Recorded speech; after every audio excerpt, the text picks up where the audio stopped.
First of all, good morning, everyone. My name is Raquel Ares. I'm manager in Silo.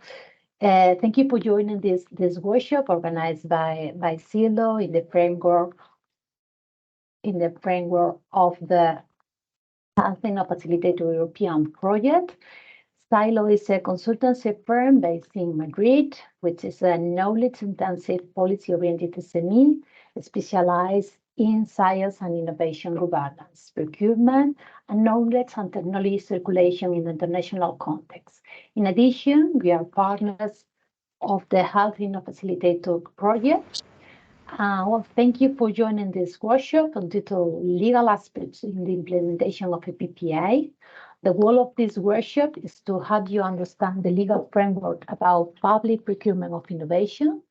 I would like to let you know that this is the second workshop, a series of 3 oriented towards providing public budget management teams as well as suppliers with the necessary basic skills to prepare and launch a public procurement procedure and to successfully participate in it. Before starting, I would like to share with you some housekeeping rules. Here, I can move. Here it is. Okay. As you have been informed, this workshop is being recorded, and the video recording will be available on the Health InnoFacilitator community platform and our project website 1 or 3 days after this session. For sure, if you have any questions, please do not hesitate to type them in the chat box. There will be several slots to comment and to discuss about any doubts that may arise during the workshop. Also, please be aware that your micros and your cameras may be open, and we kindly invite you to get your cameras open and to be as much proactive and participative as possible. The goal of this online meeting is to be a workshop, not a webinar. So this is not a masterclass, but a collective participative event. And also just to remind you that at the end of the workshop, you will be asked about the quality of this meeting. So please answer the survey we have prepared for you, because your feedback is very valuable for us. Also, I would like to introduce you the agenda for today. Well, first, we will make a brief introduction of the Health InnoFacilitator project, with finally of our project coordinator, Silvia Paolella, made to join the workshop. She will introduce the project. If not, I will do it directly. Then we will move to the next slot with Oscar Martinez, manager at Silo and Health InnoFacilitator partner, that he will guide you on a practical session about the different PPI processes, pre-commercial, innovative technology, and innovation partnership. Then after that, Luis Noguera, head of law at Silo, will show you how to prepare and how to understand the tender document. Then we will move for a brief coffee break and to then continue with an interesting interview to Monica Ortiz, legal counsel at Junta de Andalucía, about the key and always difficult process of awarding. And now it's time to start. I would like to ask if Silvia has attended the workshop. If not, I will introduce you the project. Silvia, are you there? No, she's not. Okay, don't worry. Then I will try to do it for her. Okay. I will do it bigger. Can you see my screen? Yes. Okay, thank you, Diana. So, what's the InnoFacilitator project? Which are our overall objectives? Well, our main goal are those 6 you can see in the screen. First, what we want to do is to foster and nurture a sustainable community of innovation procurement. Why?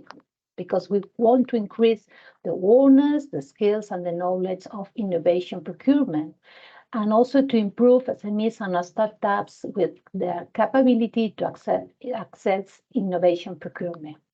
We want also to leverage capability among the buyers, and of course to enhance the cooperation between public and private organizations on PPI.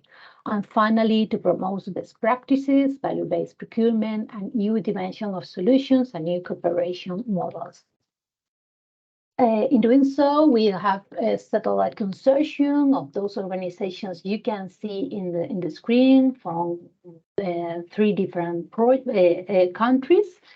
We are all working together in building the InnoFacilitator community building that is made, as I said, by the consortium, but also of 2 very important bodies. That is our advisory board, made by Anaïs Lecobert from the Council of European Bioregions, by Antoine Gourhet, Innovation Responsible of Medtronic, Danny Havenit, that is the General Director of Mercure Hospital and also President of the European Health Public Procurement Alliance, Diego Muñoz, that is the co-founder and executive partner of Silo, and Maria Sanchez, that is the Open Innovation Program Manager of the IIT Health. But also we have a lot of advocates that also are our sister projects, those ones that we collaborate to create a bigger community. How we will work, the basis for building this community. Okay, we have established an online platform. The platform is already working, but I would like to let you know that tomorrow there will be a launch event to show you how this platform works, the utilities that offers. So I kindly invite you to attend this launch event to get a lot of information about this community building platform. And apart from that, what have been done is to increase the knowledge and the awareness raising is to create a capacity building catalog. Okay, this capacity building catalog is made of a lot of available training resources in the area of procedures and good practices related to health topics such as PPI and PCP. Also in the area of sustainable innovation procurement, the evaluation frameworks, but also some other key points in this kind of processes like the intellectual property rights management, the go-to-market skills, the deployment of innovative solutions, and so on.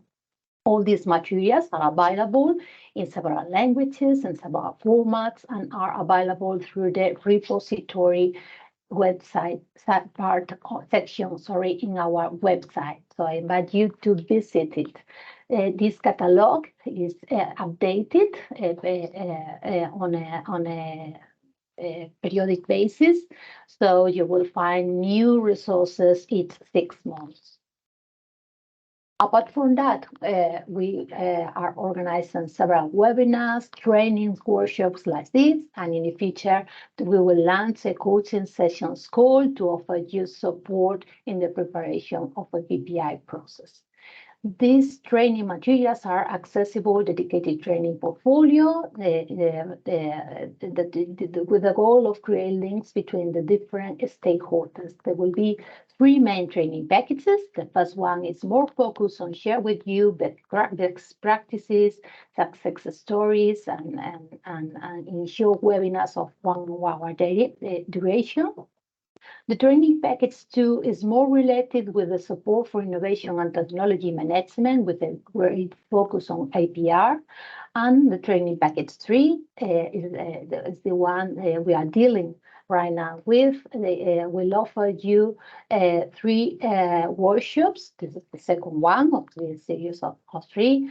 And also, as I had told you before, some coaching sessions for the public budgets with a maximum of 5 of them receiving direct coaching sessions.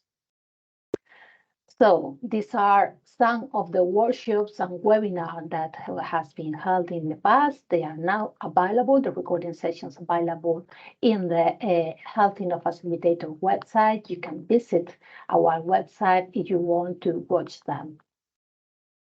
Well, some other communication tools to follow up and to stay tuned about our activities. That's our LinkedIn group, our website, and as I told you before, the opportunity to join our community platform to be aware of all these news and all these training materials. Well, I think that's all from my side. So I think that now we can directly go jumping into the workshop. So I give the floor to my colleague Esther. And once again, so please, I recommend you to be proactive, to ask, to intervene, and to interrupt as many times that you want, because I think this will be more useful for all of us. Thank you, Raquel. Can everyone hear me? Just checking. Yes, perfectly, Esther. Thank you. Well, just a gentle reminder, as Raquel said, if you can please turn your cameras on so we have a bit more of a workshop feeling instead of just a webinar, that will be nice. But I'm just gonna start sharing my screen, so let me know when you see it. It is not happening. Oh, we're always with some technical problems, apparently. Okay.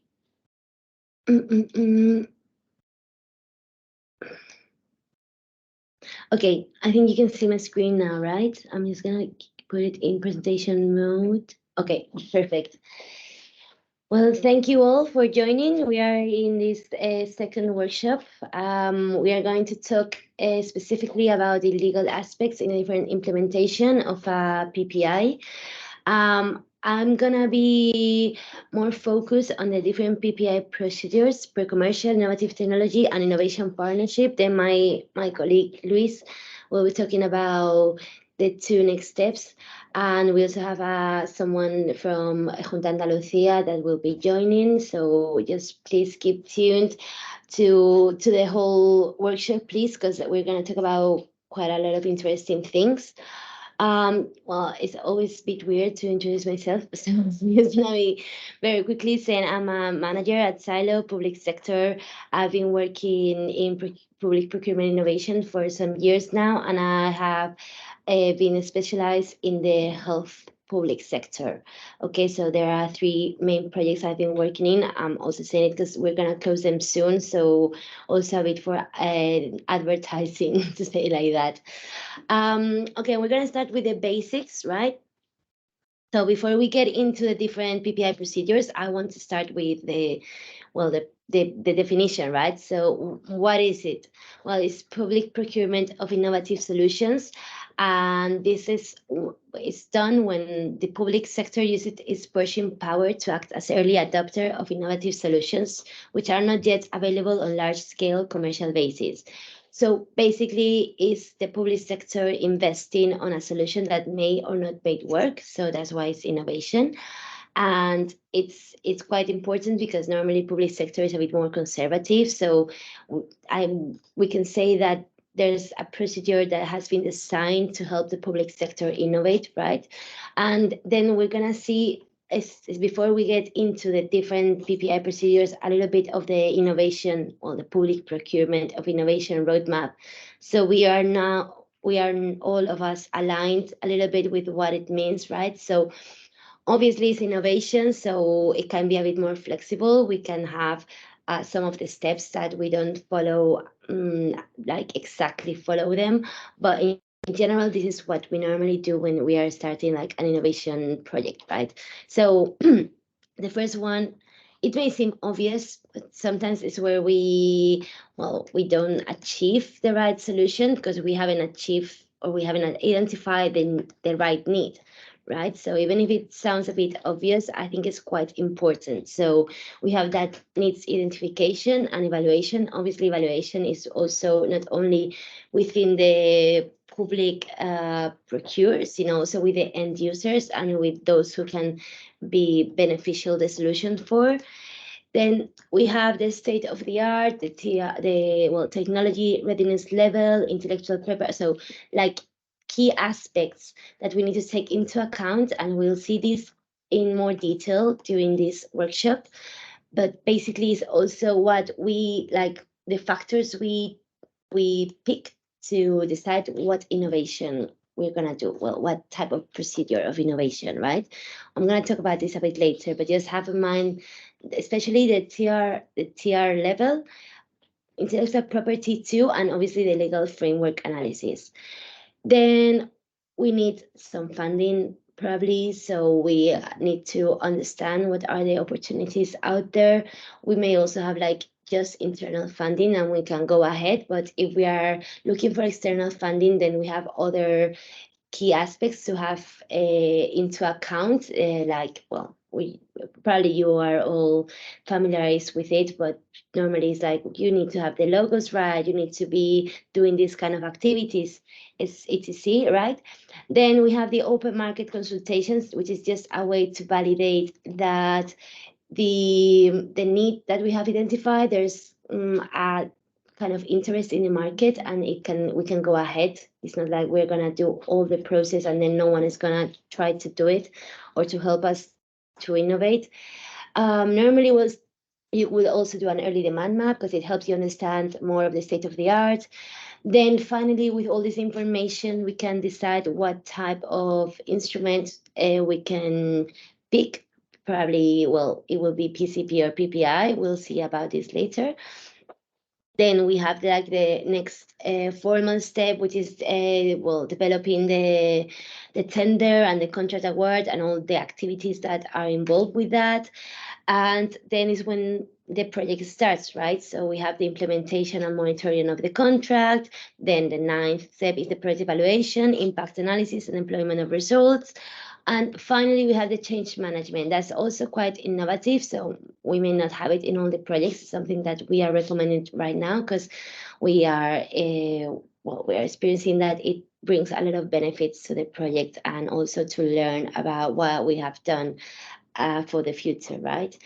So now that we have seen a bit of the innovation roadmap, I think we can, if this allows me to go to the next one, yes, we can see a little bit more of, well, very quickly, like the 3 stages. I mean, we have like the roadmap with the whole process, and then we have like the 3 main stages that we need to do. So it's more focused on like before procurement, during procurement, and the procurement, right? So it's another way of categorizing this. So again, we emphasize the importance of the identification and assessment of the needs of the procurer and end users. Okay, we are gonna keep emphasizing this like through all the workshops and webinars because it's really important, because if we don't identify the right need, then the solution is not gonna work. Even if it's the right solution, it's the right solution for a wrong need, so it's not gonna work. Obviously, the way to identify the right need is doing other kind of activities like, well, verification of the needs against what already exists, verification of the needs against what the market can deliver, and obviously then you have to do like the formulation of the business case for the procurer to start an innovation procurement. Okay, so how to do it, basically, how you're gonna make that need into a proper solution and how that's gonna be successful, right? So functionality, price requirements, on that kind of stuff. And then you have to do the drafting the tender documents, which are the ones that the documents that are gonna make you able to make the purchase, right? So, and obviously it's innovations, so you're gonna be including intellectual property rights, confidentiality, and other kind of specifications. Then we have, again, my button is not working. No. And then we have the tendering stage, which is like once we have the documents, we need to do like the official steps to make these documents come into light, to say like that, and to people have access to it. And there's also something that's taken into account that normally in these tender procedures, we also have like a kind of testing or a pilot development that we need to take into account when we write those tender documents, right?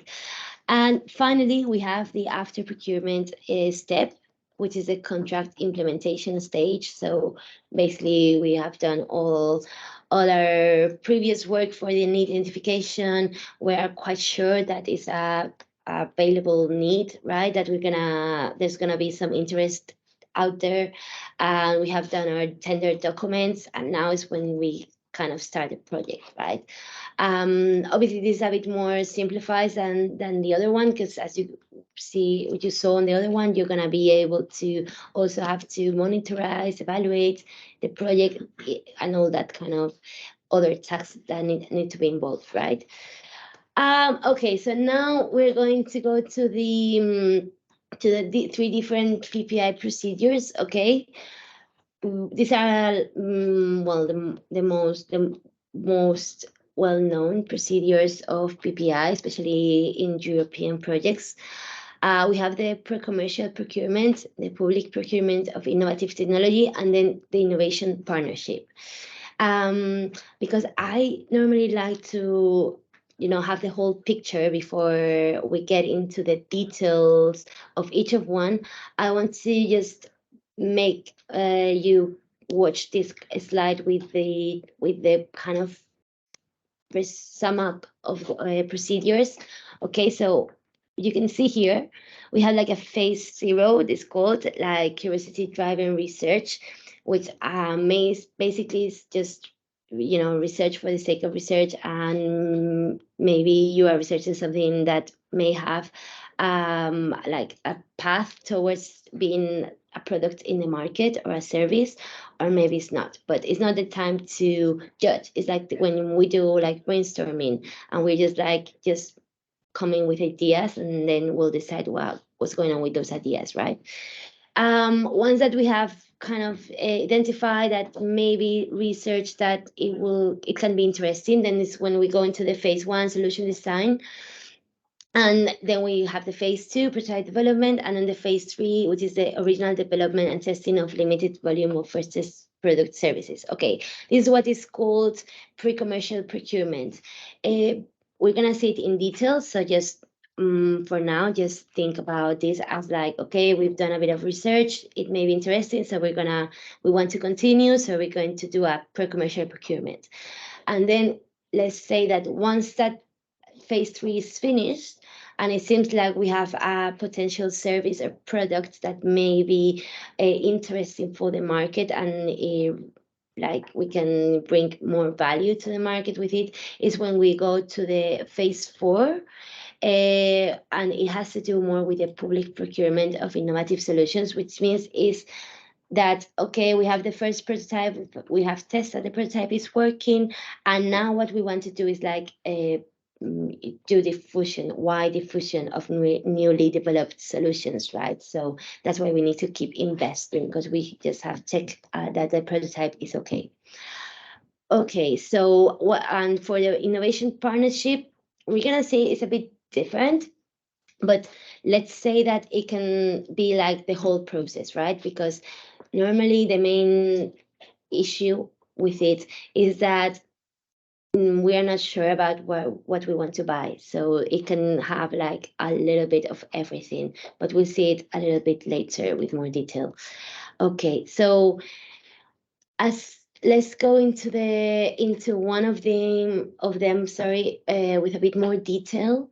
So as I was saying, with the pre-commercial procurement, or PCP, consists in procuring research and development services at advantageous conditions from several economic operators, which means that basically we're inviting different economic operators or providers to develop the solution we are looking to develop, right? So this is interesting because normally in, let's say, non-innovative or innovation procurement, what you are pushing, you already know, right? And you normally only have one economic operator or company that is going to give you that solution. You don't have many, so that's why it is a bit different, this pre-commercial procurement.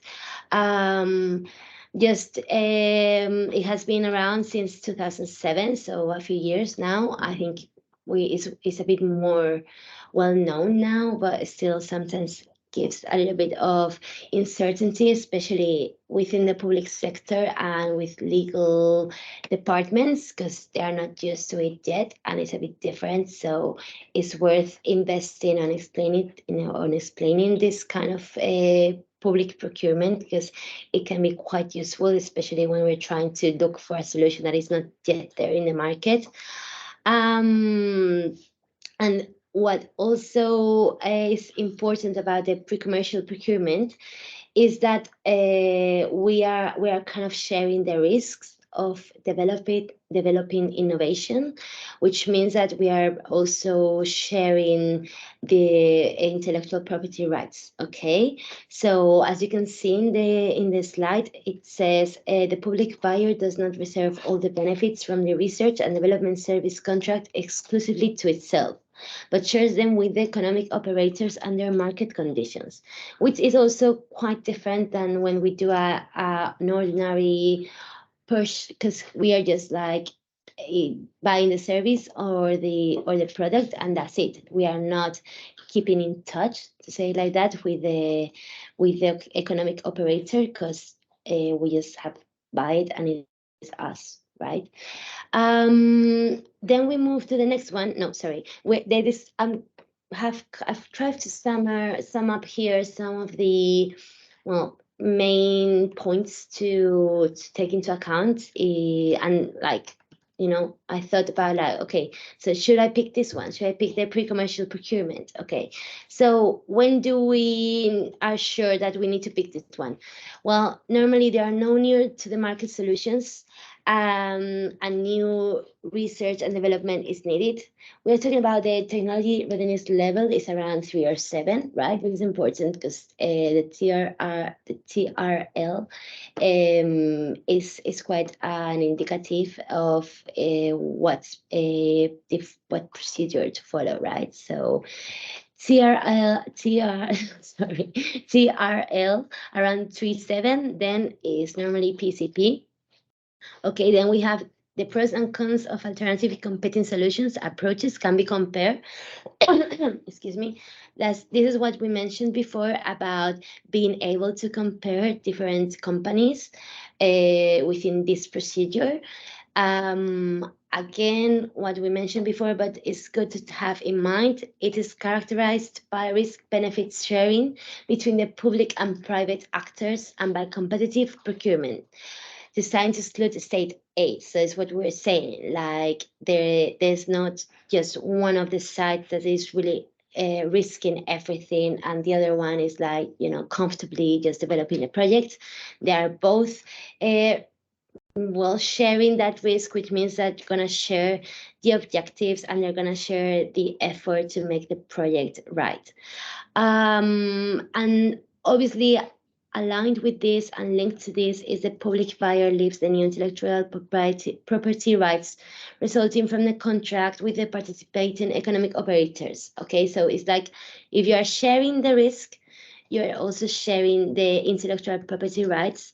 So, but it's sharing, right? It's just not giving to them. So then you have like, okay, you to the economic operator, like, okay, you can have the new intellectual property rights, but I am gonna keep them if I'm gonna share in if I just like to use it for my own needs of research and development results as a public sector, right?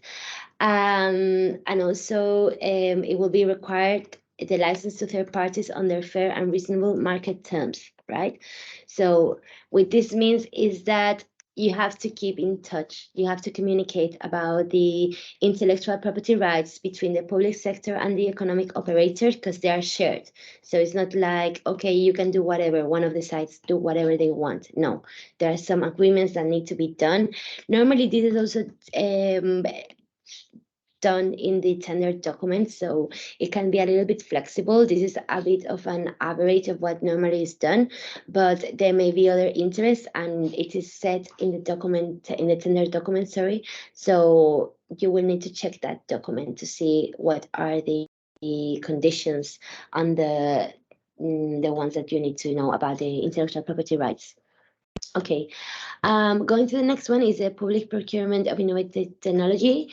We've seen a little bit before. So basically, the public sector acts as launching customer or early adopter or first buyer for innovative products and services that are newly arriving on the market. Okay, so they are not widely commercially available yet. This is the main difference between the public procurement of innovative technology and an ordinary public procurement. Okay. Why is this important? Well, the public sector acts as a facilitator with critical mass that triggers industry to scale up its production, tend to bring products on the market with desired quality price ratio within a specific time, which basically means that thanks to that public push, then the company is going to be able to, scale up its production and do a wide approach to the whole market. Also, it's interesting that the public sector acts as this first buyer or early adopter, because normally they take into account tests and certifications and labeling, so they are included as part of the procedure. So quality is assured within the solution, so the buyers group may buy a significant volume of solutions. So basically, when the public sector is the early adopter, is kind of guaranteeing that the product is safe and it has a good quality, and also that triggers the other operators to work and to buy this product, right? Okay, so moving to the, I'm not sure how much time left I have, but I think we are okay, right? Okay. Moving to why we should pick this one. So I'm gonna maybe speed up a little bit. So basically what we said about the technology readiness level, this is a bit higher, 7.9, sorry. We also normally have just one supplier because we already have like developed different prototypes within the suppliers, and now we have picked like the best one through the tender process. Okay, please don't forget that we have the tender documents and everything is specified there. Here, here, as difference with before, we had the public buyer keeps the intellectual property rights. Okay, not like before that they were shared. Also, it's possible that the public buyer decides to license the new intellectual property rights to all interested parties free of charge, with the objective of stimulating further innovation. So still we have innovation in mind, and we can decide to not like keep all the intellectual property rights just for us. Okay, I have a little bit of a sum up slide between these two here, so you can see what we have been talking about in a very simplified way, but I'm not gonna explain it again. Okay, so just that you know, I think you're gonna have access to the presentation, so you can see it later on. And then we have the innovation partnership, which is the last one. It's a relatively new type of public procurement procedure. Okay, you have there the European directive, and it can be used only in case where no solution for a public buyer's needs is available on the market. Right, so it's a bit different because before we are like, okay, let's see if there is something similar in the market and let's try to develop it. But here's like, okay, there's no solution for us in the market, but we really need this. So we're gonna do innovation partnership, right? Please don't forget that it's still a public procurement procedure, and it's subject to relevant EU and WTO rules, especially the ones of competition, transparency, and non-discrimination. My colleague Luis probably is gonna explain more about the legal frameworks. I'm not gonna insist on this for now. And okay, so again, like, okay, you've like, why should I pick this one, right? Because we have been seeing that the other two were quite complementary. So why do we need a third one? So basically the main feature is that the innovation occurs during the performance of the contract, because as we have seen before, there's not a market solution for it. So it's really like, okay, we are gonna see if we can develop this solution, even if it doesn't exist. There are normally 3 phases on it. So the first one is like, okay, no suitable solution exists on the market. So we just, the procurement authority launched a call for tenders in the first phase. Okay, so the proposal applied by companies are evaluated based on the established criteria. So we are just gonna set in the base to know if what we are asking for may be developed. We already know it doesn't exist, but we're gonna check if it may be developed or not. Okay, then we have the next phase is the research and development phase, where all those partners are trying to develop the solution, right? And we normally specify some interim goals to know that they are not, what we are following what we need to do to reach that innovation that is not yet in the market. And then we have that final phase, which is the commercial phase, in which the partner presents the jointly developed solution, okay? And the product gets procured and implemented in the planned area of application. So that's what I said before. Just I'm gonna go back very quickly because I want to explain why I haven't put the innovation partnership in this one. That is the whole thing, because we don't really know where it sits, right? Because there is no product in the market, but doesn't mean that it has to be like 0 TRL. It's not phase 0, right? So now that we have seen the 3 of the innovations partnerships,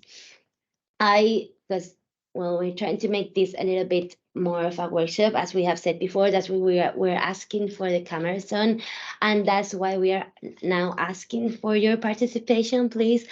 So we are just it's a very quick test, right? It's just, I think, 4 or 5 questions. I think it's 4. Yes. Yeah, please.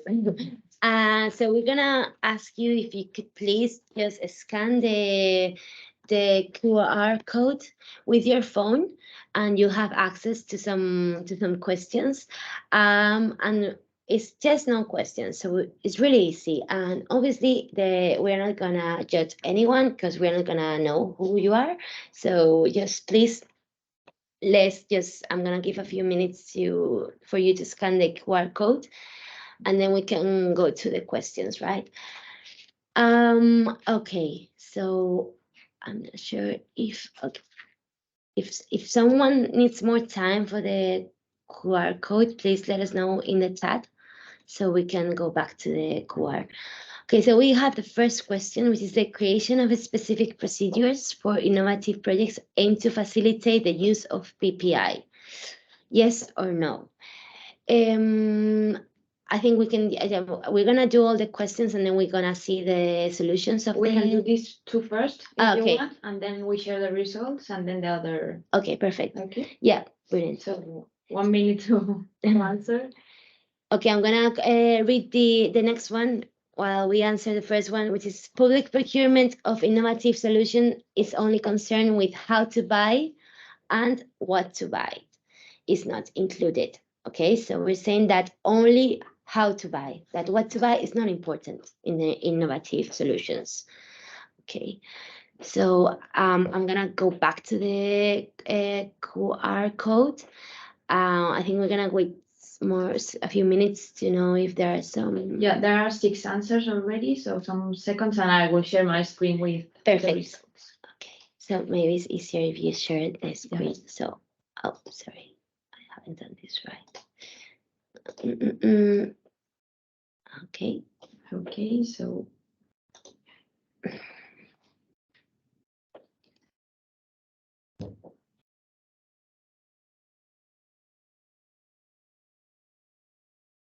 So we can share already if you want.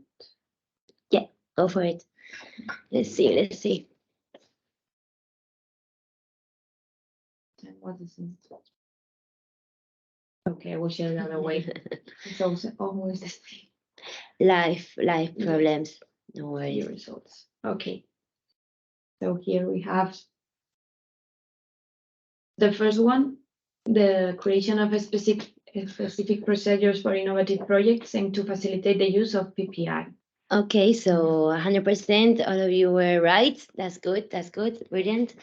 And then I think in the second one, okay, perfect. Well, I think they were quite easy. I haven't made difficult questions. So yeah, obviously the second one is wrong because the what to buy is really important, and it's also, well, they are also worried about bringing the best added value in terms of quality, cost efficient, environmental and social impact, and also whether it brings opportunities for supplies market. So it's not just how to buy.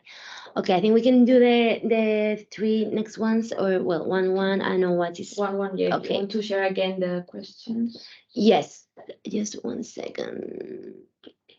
Okay, so back to sharing if my computer allows me. Okay. Okay, so there's the third one. You can see the screen, right? Okay. So PPI refers to any procurement that has one or both of the following: buying the process of innovation, research and development services with partial outcomes, and buying the outcomes of innovation. Is this right? Is both of them? It may be just one of them. So yes, no, both of them, or just one. So we'll give also a few more minutes. Maybe I can just do the next ones and then share all the results. Maybe it's quicker because I'm a bit concerned about me talking too much. I think we can now, because we can only launch one question. Okay, so no. We give, and the third one, I'm going to share again the screen with the results.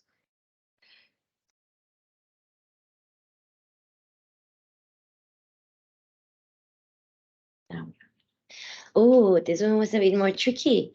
I can see that some of you said no. Well, the correct answer is yes. So the PPI is interested in doing both things, right? Buying the process of innovation, research and development services with partial outcomes, and buying the outcomes of innovation. Yeah, I think maybe it can be argued that when we are doing PCP, there is only like the process of innovation, but you are also buying a prototype. So you normally with PCP, you end up with a prototype. Maybe later on, you need the other procedure to develop the solution and get into market. But with the PCP, you are already buying also an outcome, which is a prototype, right? That is why the correct answer is yes. Okay, I'm gonna go to the next one. Sharing my screen again. Here we are. Okay. I think we can see them. Okay, so the TRL, technology readiness level, need to be taken into account to choose between the different PPI procedures. Yes or no? I think this one is quite easy. I'm going to share because I think we are not seeing. Right. Yeah, were you seeing my screen or not? No. Okay. But I have to. Okay. Wait. You can do it? Okay. Yeah. Sometimes just. It says that it's been shared now, I think. Now we are yes. seeing. Okay. I'm trying to put it the now. Okay. So what I'm saying, like TRL, technology readiness level, need to be taken into account to choose between the different PPI procedures. Okay. Share again. Okay, I'm gonna stop sharing.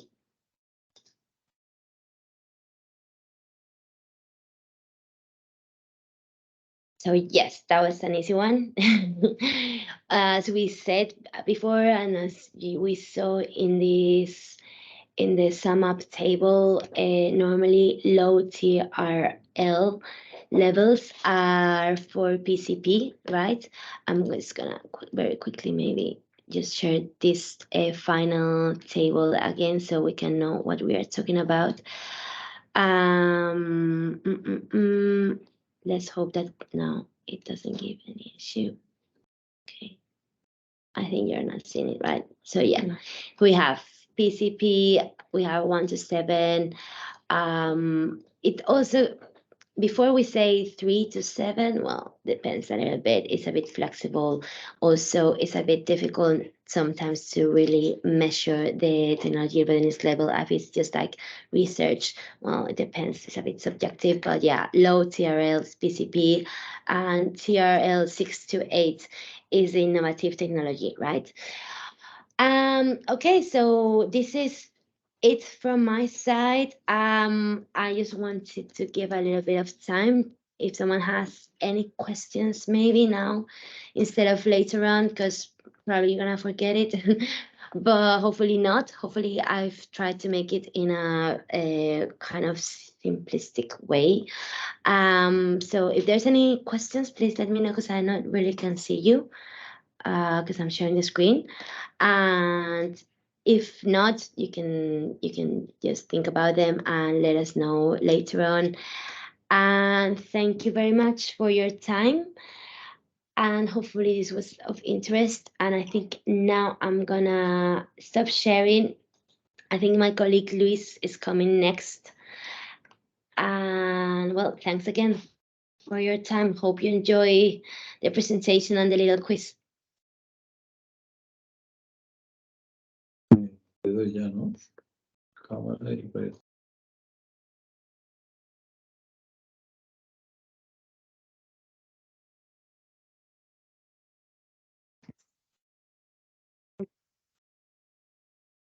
And welcome, Luis. You can hear us probably, right? Yes, it is. Okay, so Luis, you can start one. Hello, thank you very much for your attention here in this workshop. And now I'm going to present myself. I'm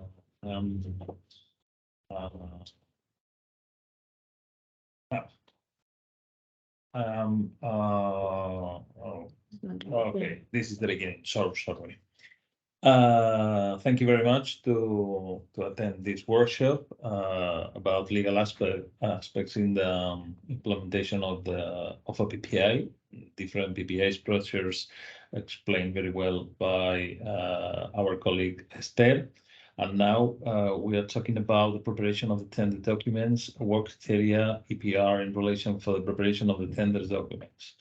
I would like to say to you at the beginning that about the EPR in relation to the preparation of tender documents, we will have specific workshops.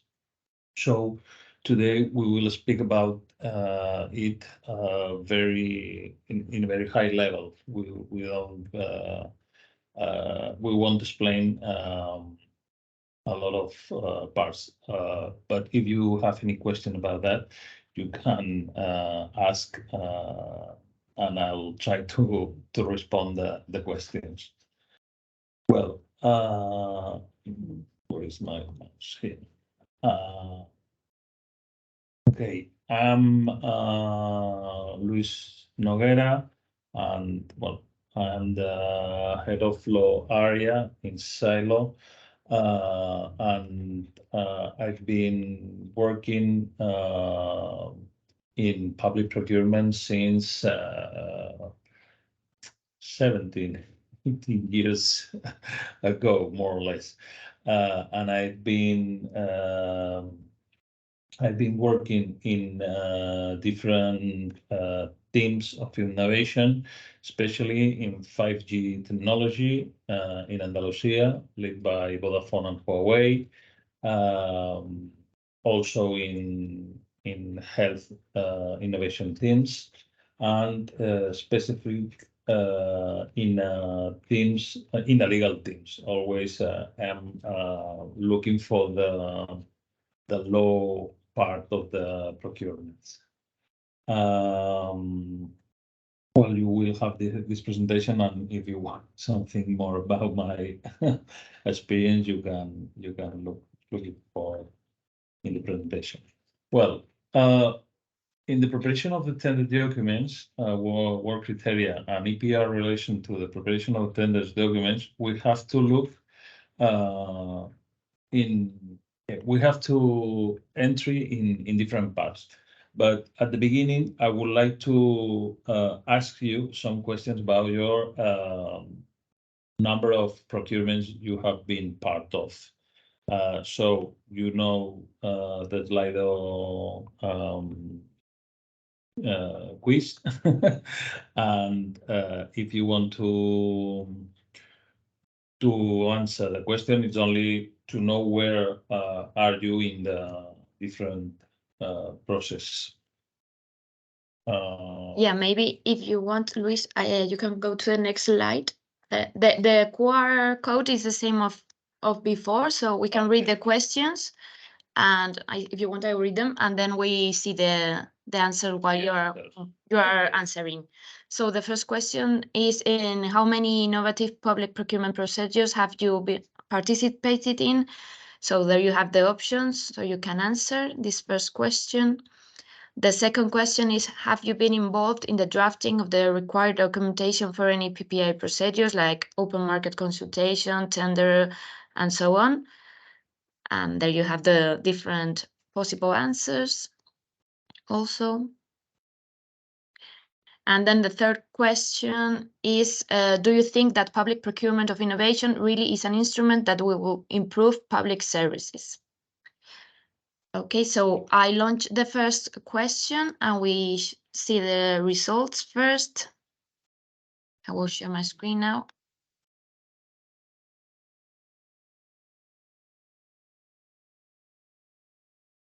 Okay. So here we have. So the first question, how many innovative public procurement procedures have you participated in?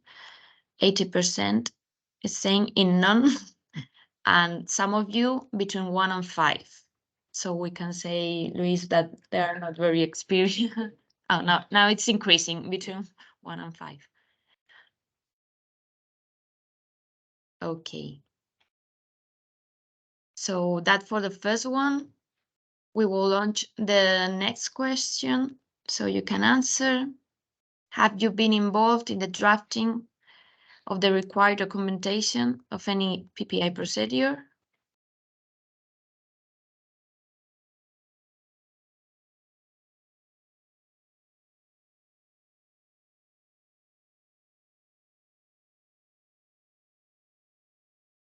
Okay, there are only 3 answers. Someone else?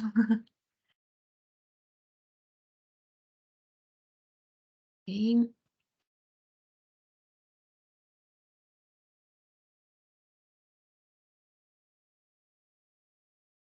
Okay, so we can say the most of you are not experts, legal experts, and you haven't been involved in the drafting of the required documents. And the last question, it's already launched. Do you think that public procurement of innovation really is an instrument that will improve public services?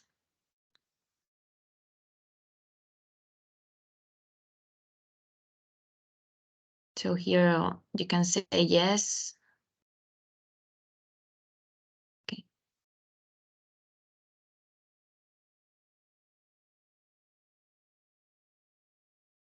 Okay, so I think all of you agree it's a good instrument, but the most of you think that there are still things to improve to do it really effective. So it's good to know to start the presentation. And okay, I give you the floor, Luis, again to share your presentation so you can start.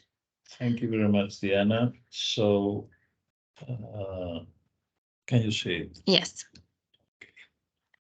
Well, then we will start with these questions. I'll show you the first part of the legal public procurement of innovation, because we have to introduce the innovation in our public procurements in the the types of procurements that Esther has explained very well before, but then we can put innovation in our regular public procurements of innovation.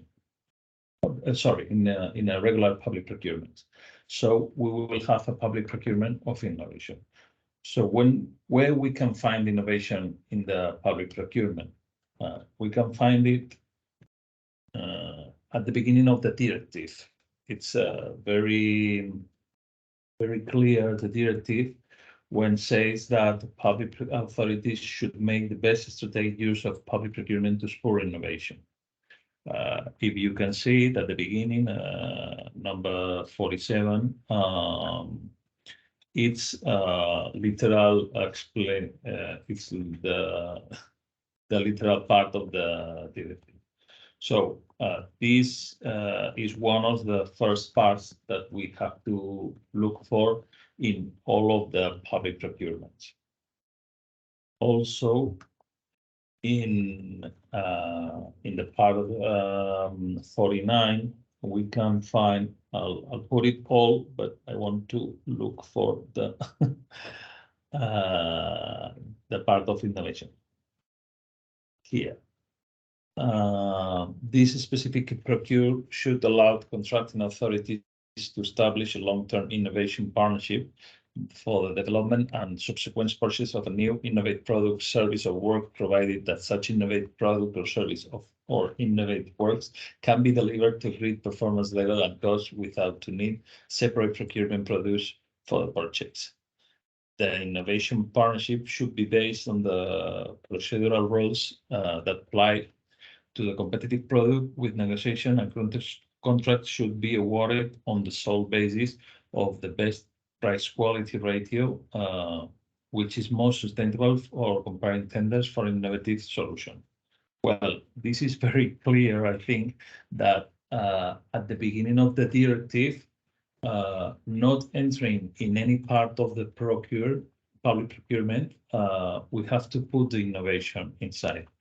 So also, when we go into the articles of the directive, in the definition, in the article number 2, definitions in part 22, expose that innovation means the implementation of a new or significantly improved product, service, or process, including but not limited to production, building or construction processes, a new marketing method, or a new organizational method in business practices, workplace organization, or external relation inter alia, with the purpose of helping to solve societal changes or to support the Europe 2020 strategy for a smart, sustainable, and inclusive growth.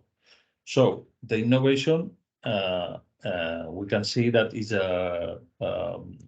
one of the strongest part in the public procurement, but we are not to include innovation in our regular public procurement. So we have to increase or try to increase or try to improve the innovation in our public procurements, not only using the public procurements of innovation that Esther explained before. So, but we have to try to include the innovation in our public procurements.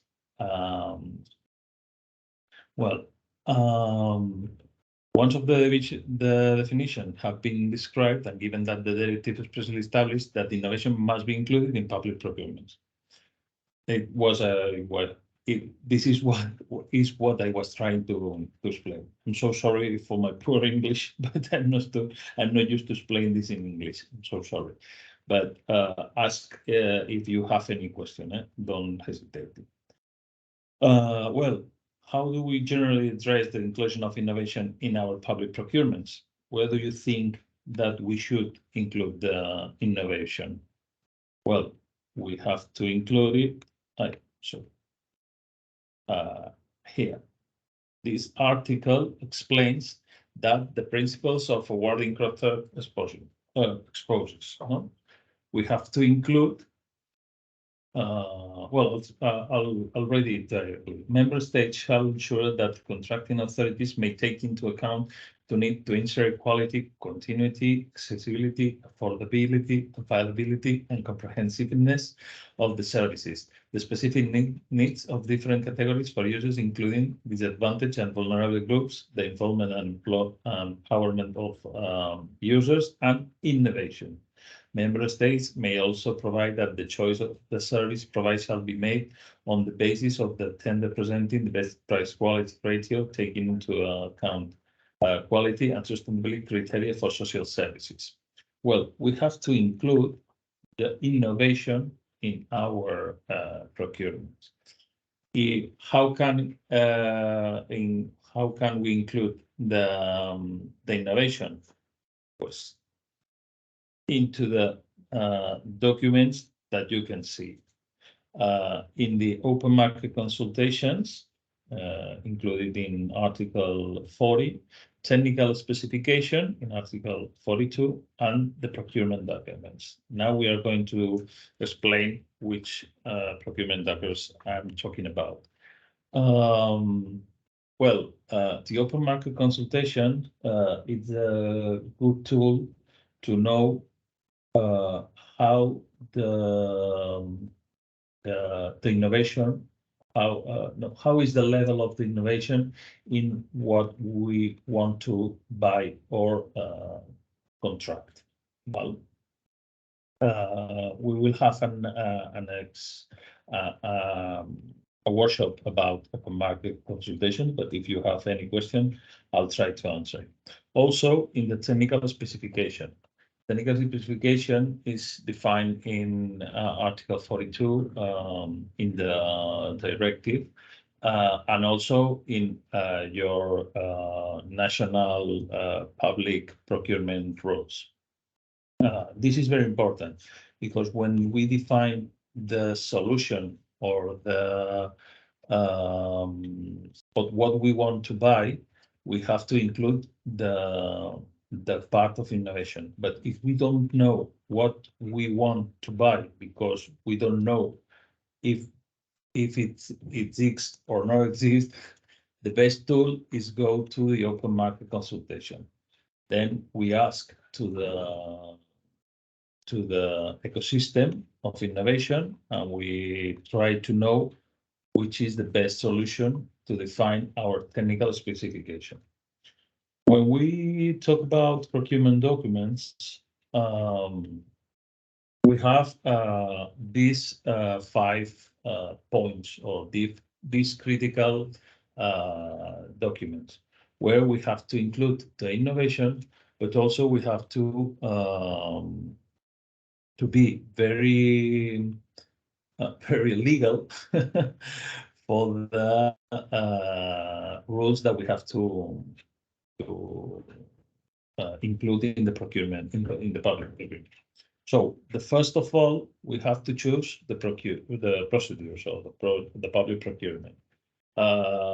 We can choose one of the public procurement that Esther explained before, but also in our regular public procurement, if we include innovation, we will be in a public procurement of innovation. The second part or critical part that we have to include the innovation is the definition of the object of the contract. This is the main I don't want to say problem, but the main critical part of the definition of the public procurement, because the object will mark all of the public procurement documents that we have to increase. In the definition, we have to include innovation, but also it's difficult to know what we want to buy or what we want to acquire in a regular procurement. Also, we have to look for the selection criteria. What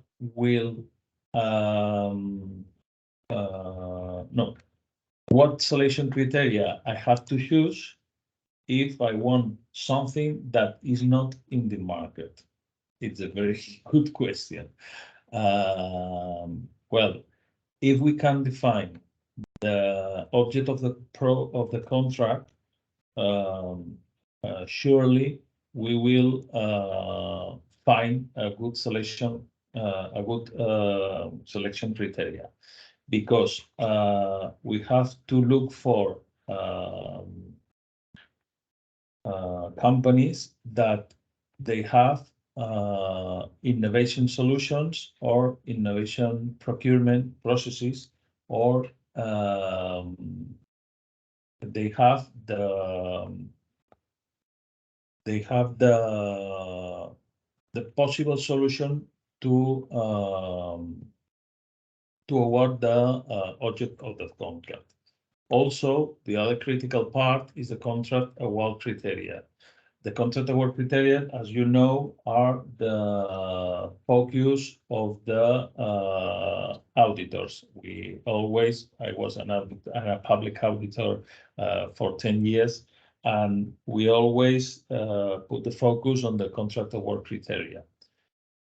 If you go to the Article 67 to the directive, you will find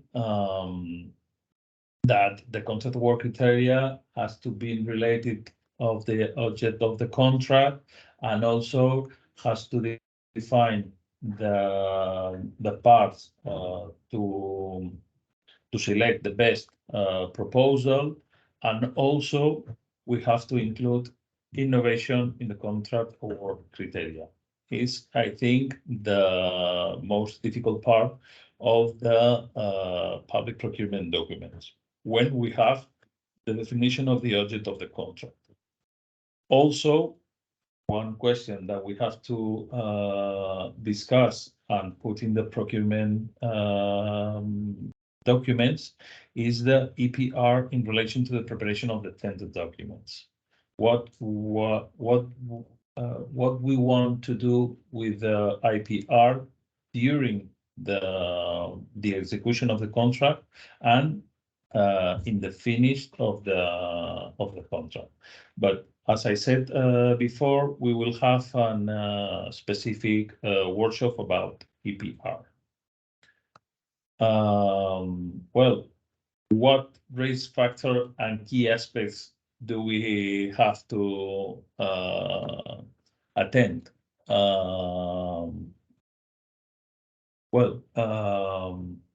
I put the 4 documents that we explained before, and here I would like to say to you what do we have to do in each document. In technical specification, as you see in the Article 42, we have to define especially what is needed and what innovation we want to develop. Make it clear in the technical specification that it is an innovation project. Well, as I said, the technical specification are the part of the public procurement of innovation, where we will define the innovation we want to contract. So we have to define specifically, and also it has to be very clear that is an innovation project. How can we do this? With the open market questions, and also offering to the company's tenders, offering that open solution. When I say open solution, I want to say that I don't need one type of solution. I need a solution. I don't care about the technical or the system or the program that will be proposed for the tenders. Then in the definition of the contract's object, it's also very important that we have to know that it is the main element on which the whole procure revolves. And it's very important that in the definition of the object of the contract, the innovation is clear. Well, I've been in more than 35, 40 public procurement of innovation teams. And this is the main element that we have to define very clear. The innovation has to be present in the definition of the contract's object, because if we don't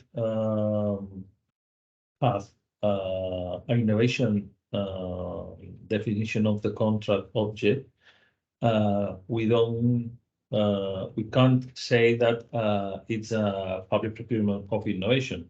This is the first part, and then the selection criteria and the work criteria will be very related with the object contract. Well, so it's very important that in the definition of the object of the contract, the innovation has to be very, very clear. I don't know if you have any question about this, but I can show if you want examples. I don't care. Well, the selection criteria, like I said before, they are contained in the Article 58. And they are also related with the object of the contract. So we have to leave the selection criteria open enough so that all interested companies can apply, but at the same time, specific enough so that the companies that apply guarantee contracts correct execution. This is a difficult part of the definition of the selection criteria. Because if we have selection criteria so open that everyone can apply to the tender, we don't have the guarantee that the contract will be correctly executed. But if you have very specific selection criteria, we will have no companies applying to the public procurement. So we will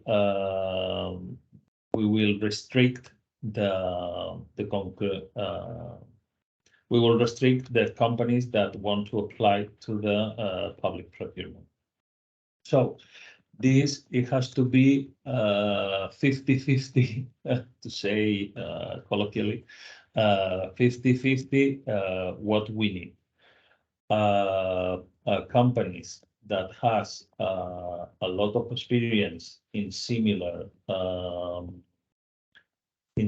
works, but also innovation companies that they don't have a long experience, but they have a good innovation solution. In the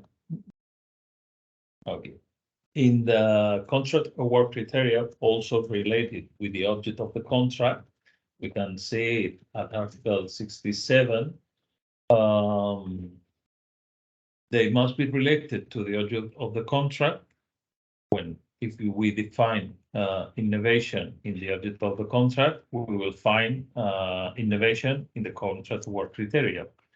They must define and assess the innovation of the proposal presented, and they must be clear and direct.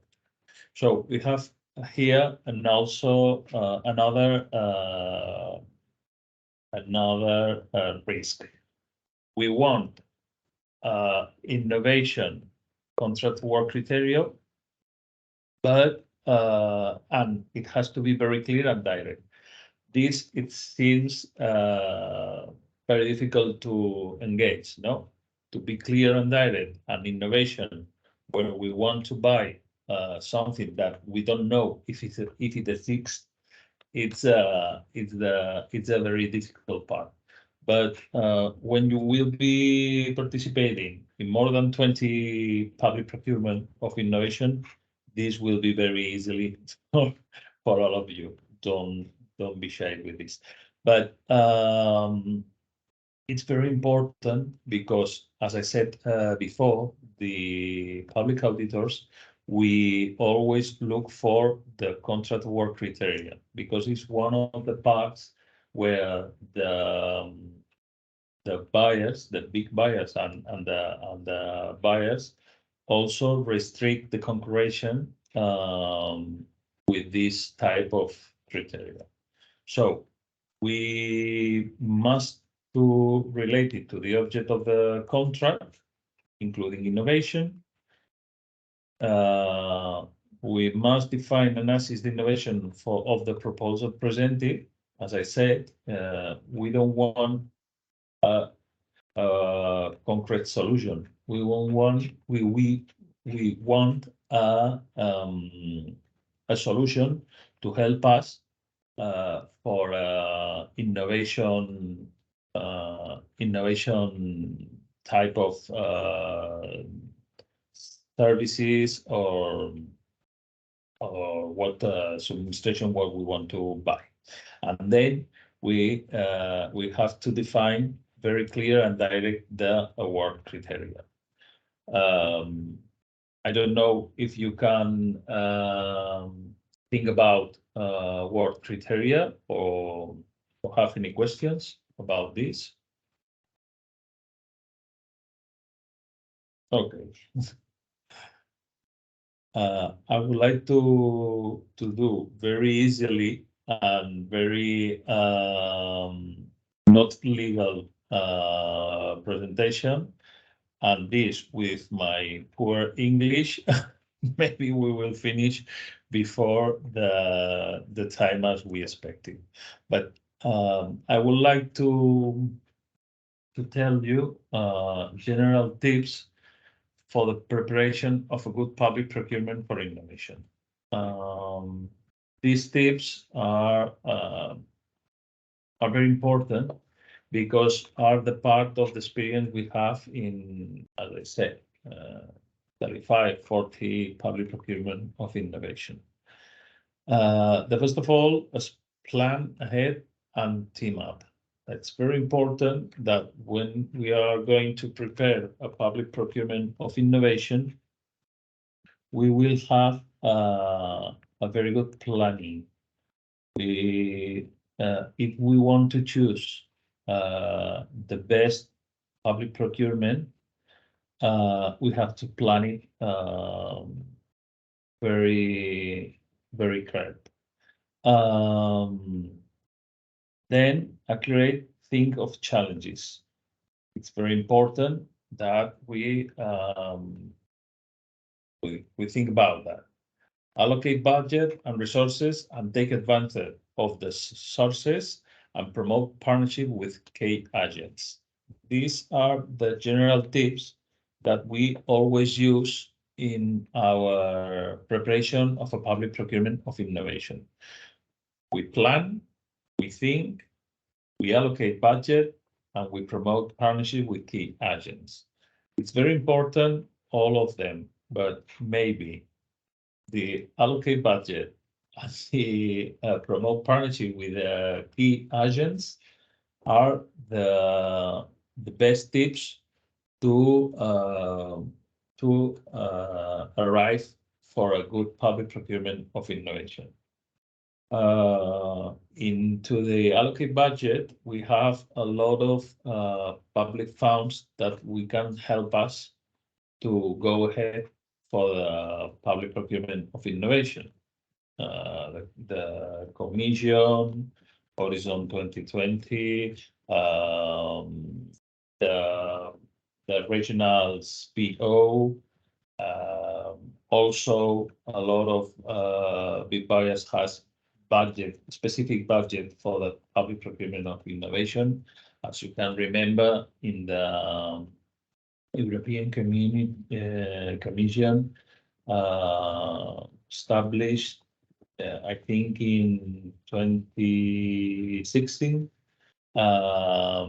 that the 3% of the public procurements has to be improved with the public procurement of innovation. Here in Spain, the government said the same, I think in 2018, 2 years later or 3 years later, more or less. And then I'm sure that in all of the parts of the European Union has the same key to go ahead for the public procurement of innovation. And then the last tip, the promote the partnership with key agent is very important, because if we want to have a public procurement of innovation, we have to promote with the key agents. When I say key agents, are not the big boss of the public company or the financial responsible. I say that innovation agents, I say the public ecosystem of innovation, the private ecosystem of innovation, looking for the companies that would like to participate in a public procurement of innovation. I say the legal part is very important, and we will have an interview with Monica from the Junta de Andalucía. That is very important to involve the legal part of the procurements. Because the public procurements are so difficult to go ahead normally. If we have to include the innovation, also it's more difficult, no? And like me, that I'm a legal responsible in a private company, it's difficult for us to understand that the definition of the object of the contract has to include the innovation. Which innovation? How can define the innovation? How can express the innovation in technical definitions? It's difficult, the legal part, but if you can find a legal partnership that helps you to promote the public procurement of innovation, it's one of the best key agents to have to warranty the good results. Well,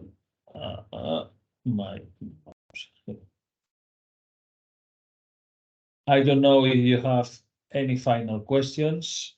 I have finished 15 minutes before, but I can try to explain with my English more parts of the public procurement of innovation. If you don't have any question, I can show you an example if you want. Okay, if you want to, thank you very much, Luis, first of all, for all your advices and suggestions of legal aspects. If you want to look for the example, and meanwhile I can take advantage and share with you some information about a final survey we need you, or will ask you to answer for us. So just give me a second, I share my screen, just in case some of you have to disconnect after the break. So as I was saying, we have a final survey, so you can give us feedback about the workshop and any comments you have. You just have to scan the QR code or the link you have there. I will put it now in the chat also, and it's just 1 minute of your time to give us the feedback we need. I will share this information also at the end of the workshop, but just in case someone is leaving, I wanted to take advantage of the time now. The spare time we have before the break to share with you. That's all. I will copy all this information also in the chat, so you have it available. And if, I don't know, if Luis wants to talk about any example of... I can try to explain an example of the public procurement of innovation. Well, I'll try to explain a new example, not an experienced example. That we want to buy. Imagine that we want to buy.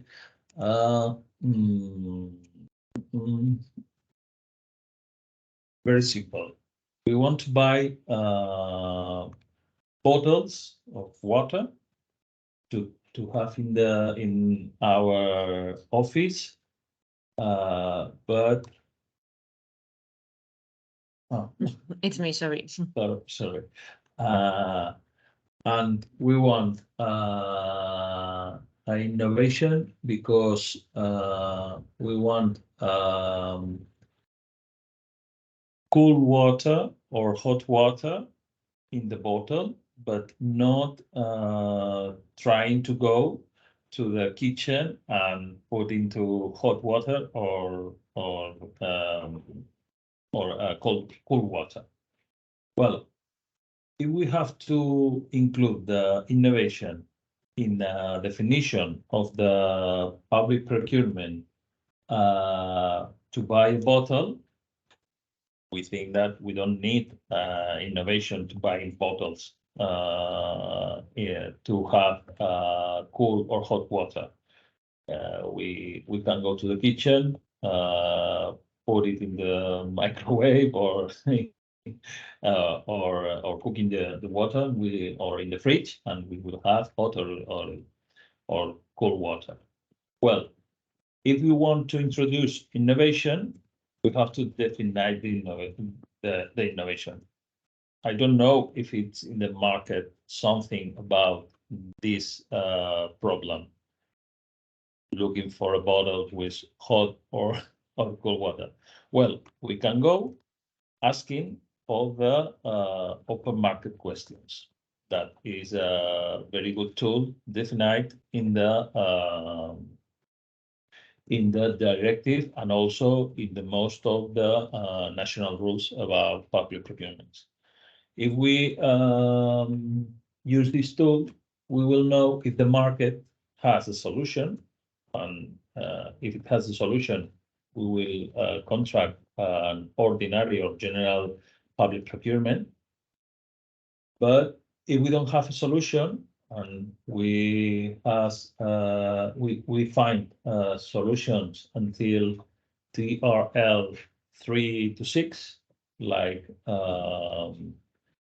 Esther explained, we can define a pre-commercial public procurement. If we have TRL 3 to TRL 6, 7, we can have an association for innovation. That is one. It's the only procurement public of innovation included in the directive and the national rules of public procurement.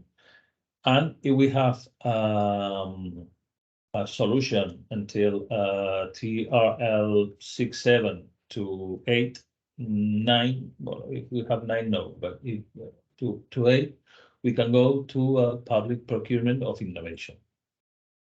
It's very simple to define or choose the public procurement that we want, but it's very difficult to know if it's in the market. There are bottles that has a solution for us. I put it this simple example because we can find innovation everywhere. It's not necessary software, or it's not necessary technical solutions or something that it seems like metaphysics, AI, or something like that. No, I want to show you that innovation can be in a very common things that we are used to buy. So imagine that a solution is you can buy a bottle, and with I don't know, with the part of it has made, can put it cold or put it hot, depends on the ambient or the climate temperature in the ambient. So you will always have your best water cold if you are in a hot ambient, or a little bit hotter if you are in a cool ambient. No, it's very simple, but also it's very difficult to define. I'll try this example because I think it's very representative that we can look for innovation in everything what we want or to buy. I don't know. Then we have to select the public procurement and also define the object of the contract. The object of the contract, it should be we want a bottle of water that puts the temperature of the water in the best temperature that I need to have in every moment. Depends on the client, the temperature I have in my office, for example. Then the selection criteria, where do I have to go to find it? Very big companies that they can do it everything. Startups, they can but not produce all the bottles, or what do we have to put in the selection criteria? So we have to mix and select the companies that can find the solution and also can find the production. In the award criteria, we have to be related with the object of the contract. They have to be very clear and direct, and also they have to include the innovation. So the price is the first of all, because always the price has to be in the public procurements. Well, not always, are exceptions, but in the 99.99% have to be the price, one of the award criteria. Then we have to look for innovation criteria, direct, clear, and related with the object of the contract. So it could be, for example, a description of the solution, that every company proposes, including the innovation in every part of the definition of the process to build the bottle, and also the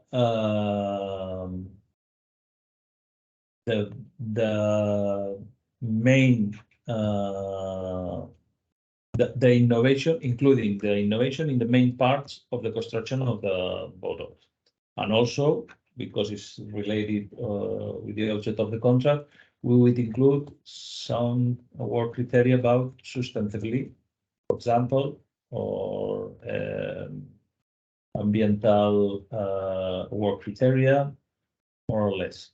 Could be very, very clear if we have this type of criteria. And then what we have with the IPR during the execution to have to increase the TRL to 6, 7 to 9 in the commercial solution, and then how we explode this IPR. I don't know if I explained it very well, but it's a very simple example for a public procurement of innovation that we have to include the innovation in every, or we can include the innovation in every type of public procurement that we have or tender like.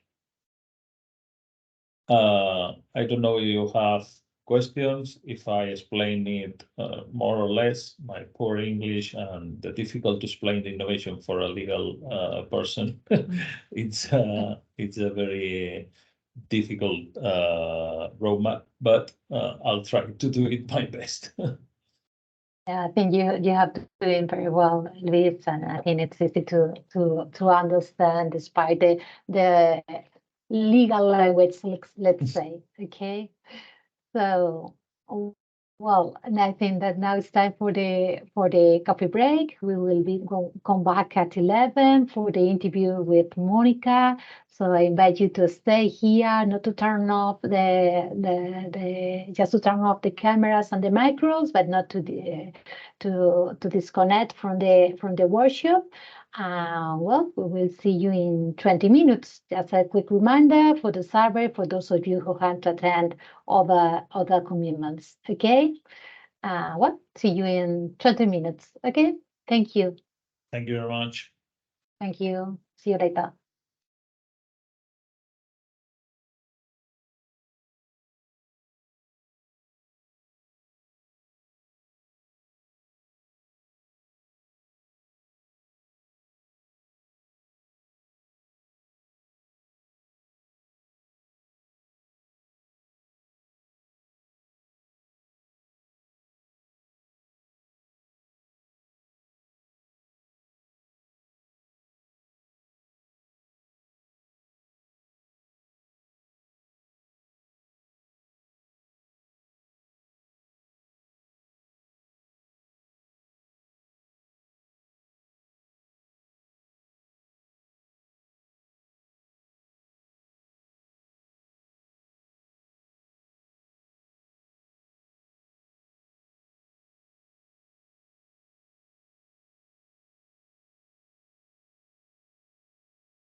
Okay, now it's 11. I think now it's time to come back. Hi, Luis. Hi, Monica. Thank you, both of you, especially to Monica, for accept our invitation for the interview for this part of the workshop. So I give you the floor, Luis and Monica, to start with the final slot for the workshop.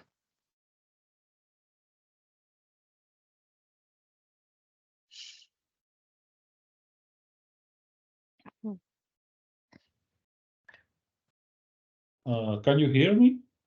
Yes, we can hear you perfectly, Luis. Thank you. Okay, thank you very much. We will continue with this workshop. And I would like to thank you for continuing with us after the coffee break and for attending this part of today's work on legal aspect and implementation of PPI, and especially to Mónica Ortiz, legal counsel of the Junta de Andalucía, Spain, who joined us for this last hour to share with us her experience.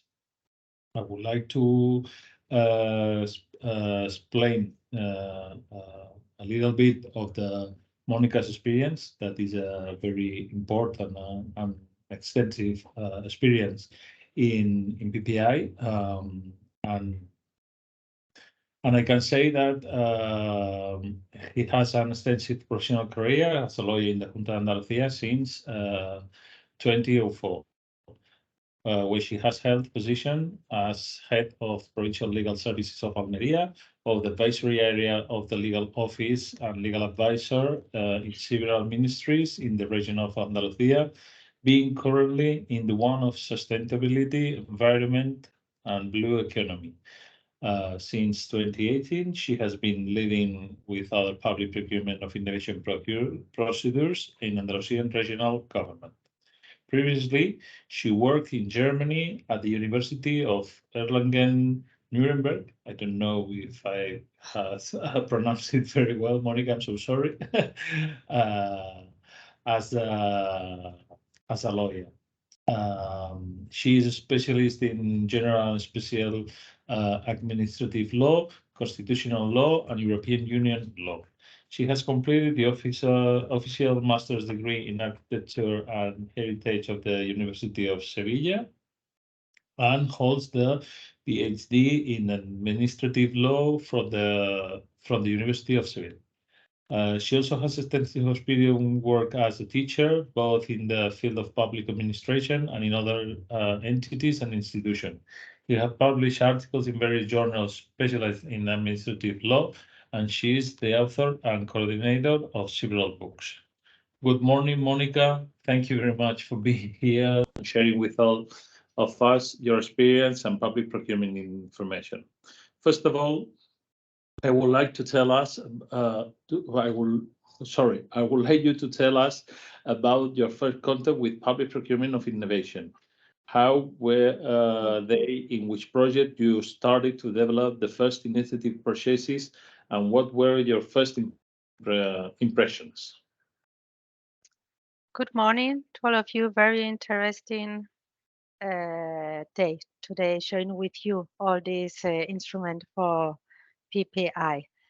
Well, my first contact with PPI took place in 2018 because of two projects that were being executed in the Regional Minister of Agriculture, Fishing, Water, and Environment. We were together, now we are separated, but in 2018, it was the same regional departments. One project was related to analytical methodologies in agri-foods field, and the other, Claudia, was related to big data and environmental information. The first impressions that I had by entering this new world for me, this PPI, was the importance of the multidisciplinary work. To tackle this project, it was necessary to work as a team, but a team composed of people coming from different branches. We had engineers, biologists, veterinarians, chemists, legal and contracting staff, intervention, and the legal office. It was very advisable to work as a team because of the novelty and the complexity of the subject matter. The other first impression that I had in 2018 was the lack of knowledge of the subject. I included myself in this in this impression. We didn't have any idea of what was PPI. Only one article at the National Public Sector Contracts Law about open market consultation, but really when it first came to me as the legal office advisor to talk about PPI, I needed some days to understand what they were talking about. Although I knew the new law of public sector public contracts paid very much attention to innovation in all the parts of the contract and the tender process. To compensate this lack of information, this group that we organized at this regional department, we looked for available trainings everywhere and all kind in the knowledge agency of Andalusia and with private companies. And we also did training contracting within the administration. At that moment, there was very less material about PPI in Spain. We had a guide of the Ministry of Mobility of 2011, which was very useful for me personally. It was very useful because the concepts of PPI were very well defined in it. Very much help was the EISMEA Assistant for Innovation Procurement. They had these PCP procurement documents all in English, very useful. I must apologize myself as Luis because of my English. I have forgotten a lot. I used to work in English a long time ago, but taking part in this activity today has allowed me to keep in contact with English again. So thank you. And reading these PCP procurement documents in English was a challenge and a motivation for me in that case. We had this guide for public authorities on PPI of the European PPI platform as well in English, very useful. And this brochure, one of the most well-known experience in Spain, the InnoLivar PPI project from the University of Córdoba. Reading that brochure was really stimulating because you could see how much effort they have done at the University of Córdoba to support innovation. Today we have much more innovation, much more information. We have specialized books and guides in Spanish about PPI, and it would be easier now if we had to deal with this issue for the first time, but it was an adventure.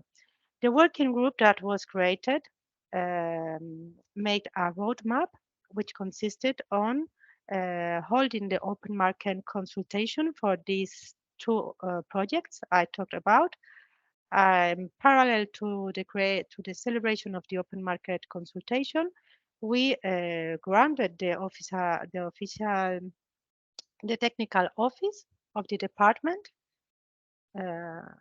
with members of the administration, with civil servants, and we started to prepare the specification for future tenders.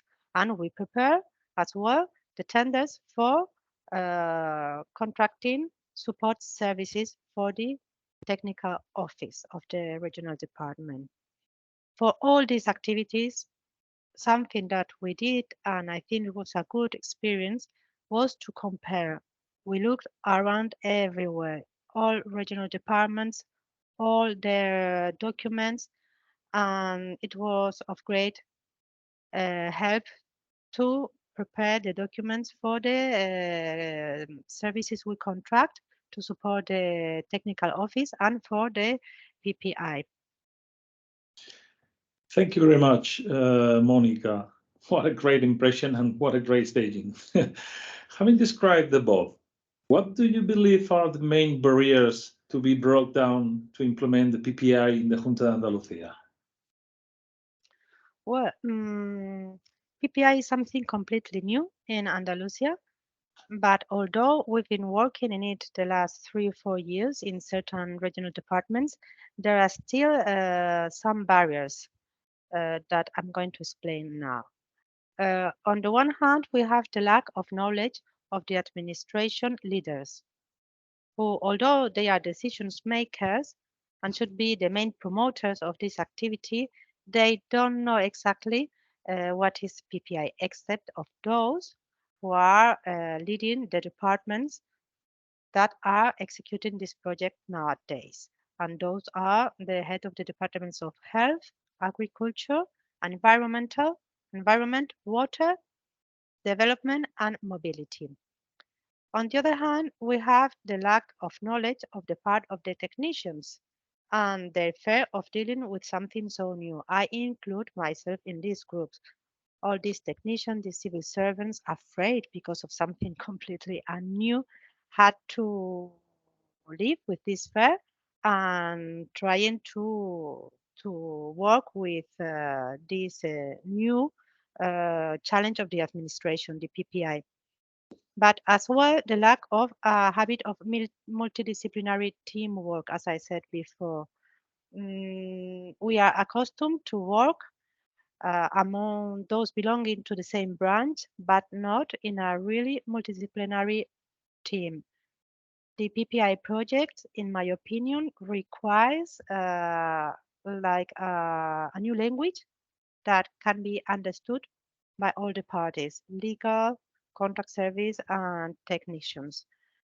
But there is also in the administration a lack of a horizontal, permanent administrative structure transversal in all departments, and a structure that supports the direct execution of the PPI projects and in the training and preparation of public servants. This is a real barrier.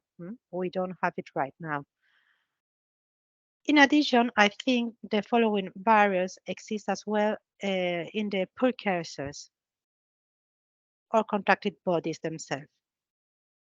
Legal administrative problems inherent to the undertaking contracting procedures that are out of the ordinary and purely regulated. We have experienced how the pre-commercial procurement for innovation is out of our law, and it is a very new procedure to define, to draw, and to work through.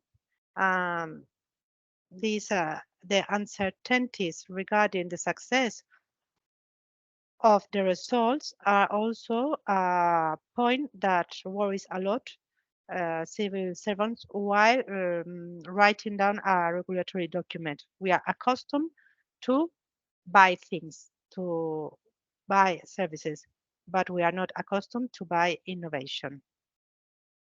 As well, problems for technicians are important because contracting, evaluating, and monitoring research, development, and innovation services from a management administration is difficult. We don't have technicians with knowledge in certain areas. That's why these surveillance reports made by specialized enterprises that give support to the technical office are so important. So training is required to identify which aspects of the challenge require innovation to evaluate what is innovation and what is not. This is a really big challenge in the administration. Oof, indeed. We have many barriers that we are overcoming day after day. And also, I would like to ask you, and for companies, what barriers do you think currently exist? Well, I think companies have more or less the same problems we have in the administration. Many times, many companies do not have specialized research and development departments, especially small companies. Big companies they have, but they are very few. And they have similar problems as the administration in relation to their lack of knowledge on how to approach research, development, and innovation processes. They are forced to enter unfamiliar territory with respect to conventional contracts. On the other hand, they face as well these problems with uncertainty. We don't know where do these PPI projects bring us. We don't know what we find at the end of the road, and that is complicated for a company. And they are generally obliged to submit bids in partnerships with other companies in joint venture because the challenges to be addressed in terms of PPI often involve complex issues requiring multidisciplinary approaches. This need for partnerships is generally beneficial for small companies, but it is an additional difficulty when it comes to putting together proposals for PPI projects. Well, having described the barriers, let's take a look at the history of PPI in Andalusia, because if I'm not mistaken, you were involved in the first PPI tender in the regional government of Andalusia, weren't you?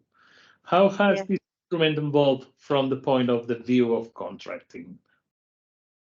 Well, the evolution of public procurement of this instrument in the Andalusian regional government could be summarized as an accumulation of knowledge that can be reused for new projects.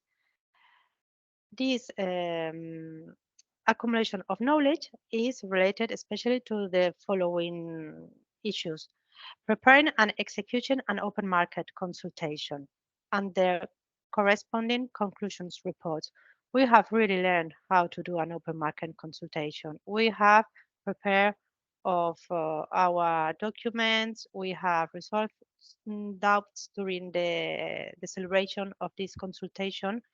And we have always taken in mind the principles of the law of transparency, publicity, equality, and confidentiality. These principles have been helping us all the time in this new adventure of PPI. We have already as well knowledge and creation of references for the elaboration of regulatory documents for pre-commercial procurement. We have done a SHIM for the development of PCP projects. We have organized them in different phases, depending on the project, would have 3, 4, 5 phases. And we have adopted legal solutions to the key elements of pre-commercial procurement of innovation. Although I will explain them later better, I would like to point out the main things. We have defined the administrative nature of the contract, and we have included clauses with mechanism for internal evaluation of the process because precisely of this uncertainty. We have defined which is the competent jurisdiction in case of claim. We have included exclusion criteria, and we have defined how to carry out intermediate in evaluation and negotiation processes between phases. And finally, we were obliged, because it is essential to these PPI proceedings, we have regulated intellectual and industrial property rights. And how has it developed from the point of view of innovation management? Well, this part is less known for me, but what I have learned, and I can basically explain, is that we have acquired certain knowledge in these areas. First of all, we have learned how to apply instruments such as the state-of-art reports to know the state of art of technology at different times. Because as Diana explained before, and Raquel, the state of art defines or help us to choose the PPI procedure. So first of all, you must know the state of art of the technology. We have identified the key points of the challenge to be launched to the market during the consultation that requires research, development, and innovation processes. We have introduced clauses to guarantee the technical solvency of the bidders in terms of research, development, and innovation that you talked about before, Luis. This was very important. It is important to include these clauses in a way that don't leave all bidders outside of the tender and that not allows bidders without technical solvency get into the tender. We have developed criteria for defining and assessing the innovation context of the solutions proposed.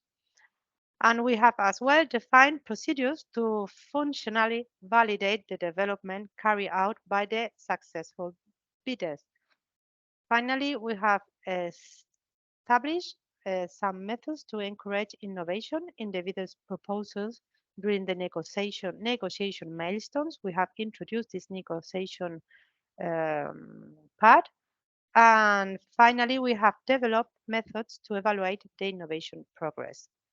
The departments have now acquired a wealth of knowledge and tools and have a cross-cutting PPI support platform covering all services involved in procurement and technical services. From an organizational point of view? Well, this is a good question because we didn't know what was PPA and there was not an administrative organization to support PPI, sorry. We had to create it. But to adapt the administrative organization to PPI is not easy. The administration has rigid structures, unless in Spain. I don't know in other countries. But in this regional department of agriculture and environment, we did it the following way. We soon saw the need of creating this technical office for PPI. Why? Because the PPI had to be controlled by the administration procurement. We didn't think outsourcing was a good idea because it meant for the administration losing the control.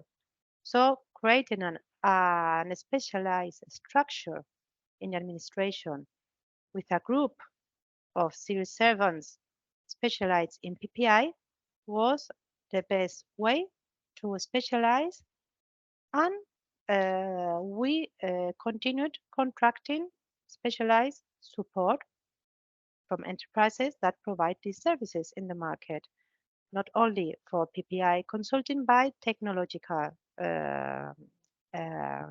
assessment. The regional ministries have now incorporated, because we propose it so, the promotion of innovation as a strategic activity. This was important. Not only did we create the office, the technical office, but in the executive order that rules each ministers, we managed to introduce the competence of the vice ministry to coordinate and plan the public procurement for innovation in the rest of its competence. When we divided agriculture and environment, we managed to introduce this competence in the new executive orders of each new regional departments. So now the PPI can be seen in the organization of the regional departments. But not only that, once the technical office was created, the vice ministry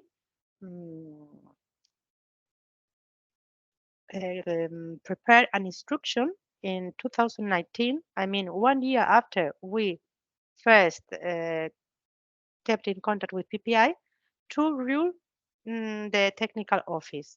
So we have an instruction that says what is the mission of this technical office, which it is composed by this multidisciplinary working group, and what this technical office has to do internal in the administration and externally. Internally, this office had to do training, coordination, and promotion of PPI inside the department. And external has to be the specialized body of the administration with other bodies in charge of PPI. But For the configuration of this technical office, as I said before, we looked around what was done in other regions, and we saw many regions had chosen to externalize the whole technical office, which was not our decision. We saw but even though the experience of other regions was very useful for us, we looked up what was done in Santiago de Compostela, in the region of Murcia with the Hercules project, or in Extremadura at the health service. We use with these tender documents to prepare ours. And the newly emerging regional ministers, as I said before, have kept this competence at the level of vice ministry and are nowadays, I would say, working to keep PPI as a strategic activity of the administration.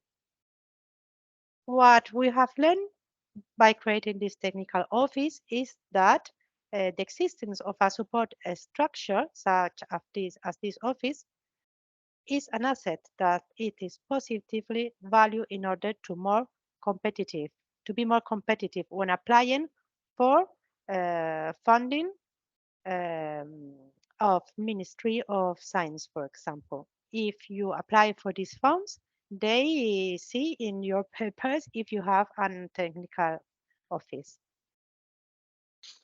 Okay, thanks. And how important is this last point you mentioned about the PPI technical office? And as you correctly say, in the call for projects of the line for the promotion of innovation from demand, promoted in Spain through the Ministry of Science and Innovation and financed by the FEDER, as you said, it is a clear example in which having it facilitates or increases the possibilities of obtaining funding at this point. What does legal advice consist of in PPI processes? Well, legal advice in PPI is very has been very has taken place in different moments of these processes. I would like to say first that these two projects I talk about were being executed once at the regional agency for agriculture and the other in the regional department, not the agency, which depends from the department. And we have a legal advisor at the department, Ministry of Agriculture, and another legal advisor at the agency. But we've been working, cooperating and coordinated so that we could say there is already a collection of legal reports in the legal reports in the legal office, which have the fundamental criteria of the PPI process raised so far. After these two projects I talked about, I have other colleagues that have been giving their legal advice in other projects of mobility or of health. The truth is that we have different types of intervention in PPI. I would like to point out the main ones. During the open market consultation, we have been helping to draw the basis of this open market consultation and solving the doubts during its celebration. When the open market consultation finishes, a final report has to be prepared by the contract body, and we have as well given our legal advice to that final reports in order to see if the entire procedure was well established, if the procedure was respectful with the law, and the content of this in report. I will explain you later better about this point. We have as well given our legal advice to the contract specifications for the technical office support services, but not only to these support services, but as well to the specification of the technical assistance services contract, the technological office as we know it. As these two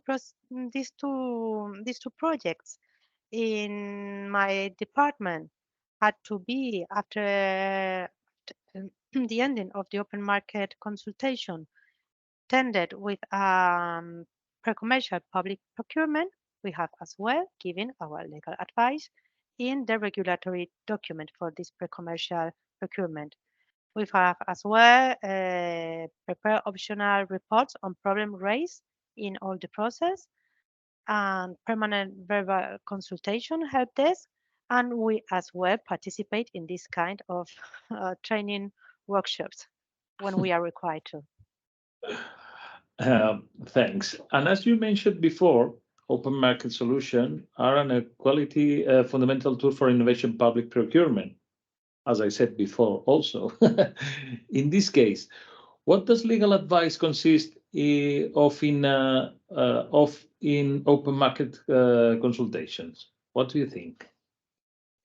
Well, the main task of the legal office at this open market consultation is mainly to review the documents of the consultation, to resolve doubts during the consultation, and to elaborate a final legal report about the final open market consultation report.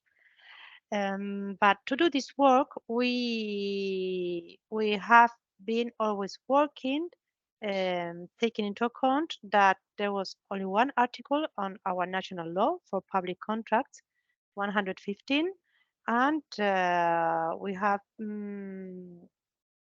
been very careful with the principles, as I said before, of publicity, transparency, equality, and confidentiality, and not discrimination. First of all, when we face this work at the open market consultation, we must not forget that this final report is the result of a process aimed to properly preparing a future tender. The open market consultation is a proceeding to prepare another proceeding. It is essentially to identify the participants in the public consultation programs. We have interested parties in this open market consultation, but we have as well external advisors, and we have to identify these external advisors, and we'll have to say why we choose these external advisors. We have to give the reasons for including them in these proceedings. The final report must have a content which explains the procedure and the results. In this way, you have to mention in the final reports the studies carried out outside the consultation with the interested parties, the authors of which must be identified. So you can have a specialized advice not only by using specialized studies already published, but by using these special advisors during the open market consultation. You have to incorporate the questions posed and the answers given by the administration to the doubts or queries made by the interested parties in the consultation process. They all must know what the administration has said. But the specific answers provided by the interested parties to the queries raised by the administration cannot be published. Simply, the administration has to work in these answers and achieve its own conclusions to be incorporated at the final report. And this final report must be reasoned. From the point of view of prevention, it is important to know that administration cannot incorporate the proposal of an interested party that would modify the object of the contract of the future tender, orienting it towards a single entrepreneur or enterprise. But on the same way, we must remind that participating at an open market consultation does not avoid enterprises to participate in future tenders. And finally, I would like again to put relevance on the respect during the process of the principles of equality, transparency, non-discrimination, and confidentiality. Everything has been published at the profile of the administration. Okay, then having reached the conclusion, on the basis of the final report of the open market consultation, that the project were aimed, in this case, at the pre-commercial public procurement, how could we define the legal advice on the document for the pre-commercial public procurement? Well, this is an interesting question as well, especially because we didn't have any PPI or standard specification in our regional government. There was nothing done. And there were doubts about whether to externalize the preparation of this regulatory document or to do it inside the administration. From the legal office, we had it very clear from the very beginning. We always opted for the internal preparation because of several reasons. First, it implies a deep reflection by the contracted body of which are the needs of the administration. If you have to prepare a regulatory document, you really have to know exactly what you are looking for. And this reflection also helps to define the selection criteria and the awarding criteria at the future tender, and as well how to execute it afterwards. For preparing our regulatory documents, again, we looked around to see which other experiences were in other regional governments in Spain.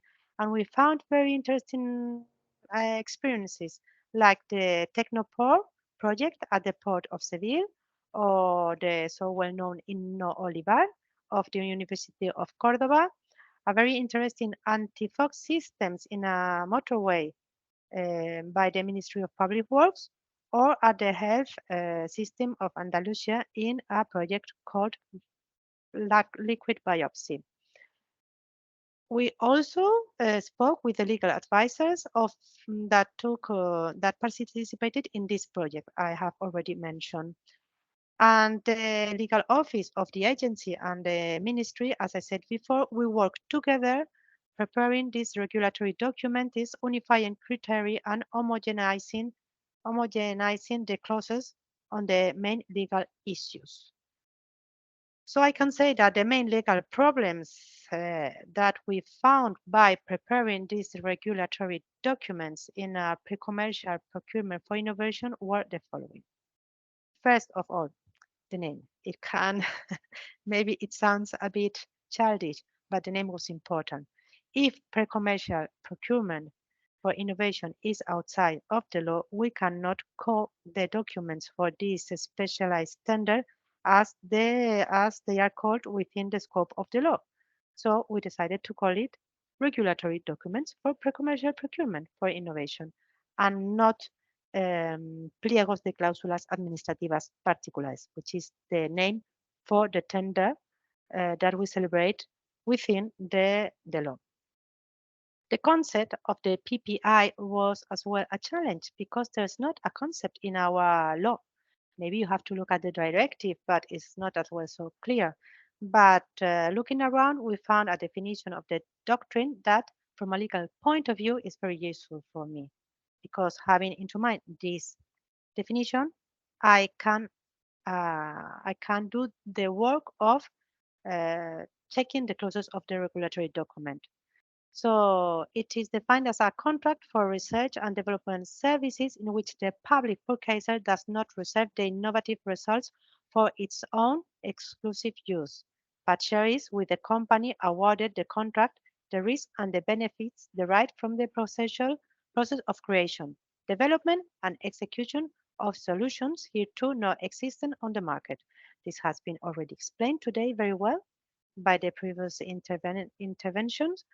And it is this point, precisely the lack of definition of the object, one of the main challenges, because the definition of the object is one of the, and in this point, the definition of the object of the contract by innovation is the main characteristics of pre-commercial public procurement. We are not buying things, we are not buying services, we are buying innovation. And how the clauses of the contract must be prepared are directly connected with the object of the contract, which is innovation. This point for me was very hard to, as a legal advisor, I can say it was very complicated, but what are we buying? Innovation. Oh, what is that? Okay, but when you are buying something, there's a moment where the enterprise gives you something, you certified that he has given you something and you pay. How are we going to certify that innovation has taken place? Well, we'll see it now. In this legal advice, we saw that the final report of the open market consultation has to be taken into account all the time. Why? Because firstly, this open market final report is a part of the tender dossier and has to be published from the beginning. Secondly, because the contracting body must follow the conclusions of the report that analyzes things like selection criteria or awarding criteria. And if the contracting body does not want to follow the report, has to reason that. And finally, because we must, the participation in the consultation, as I said before, does not prevent the companies that participated in the consultation from bidding for this contract. Although we must pay attention to certain things, as I will say afterwards.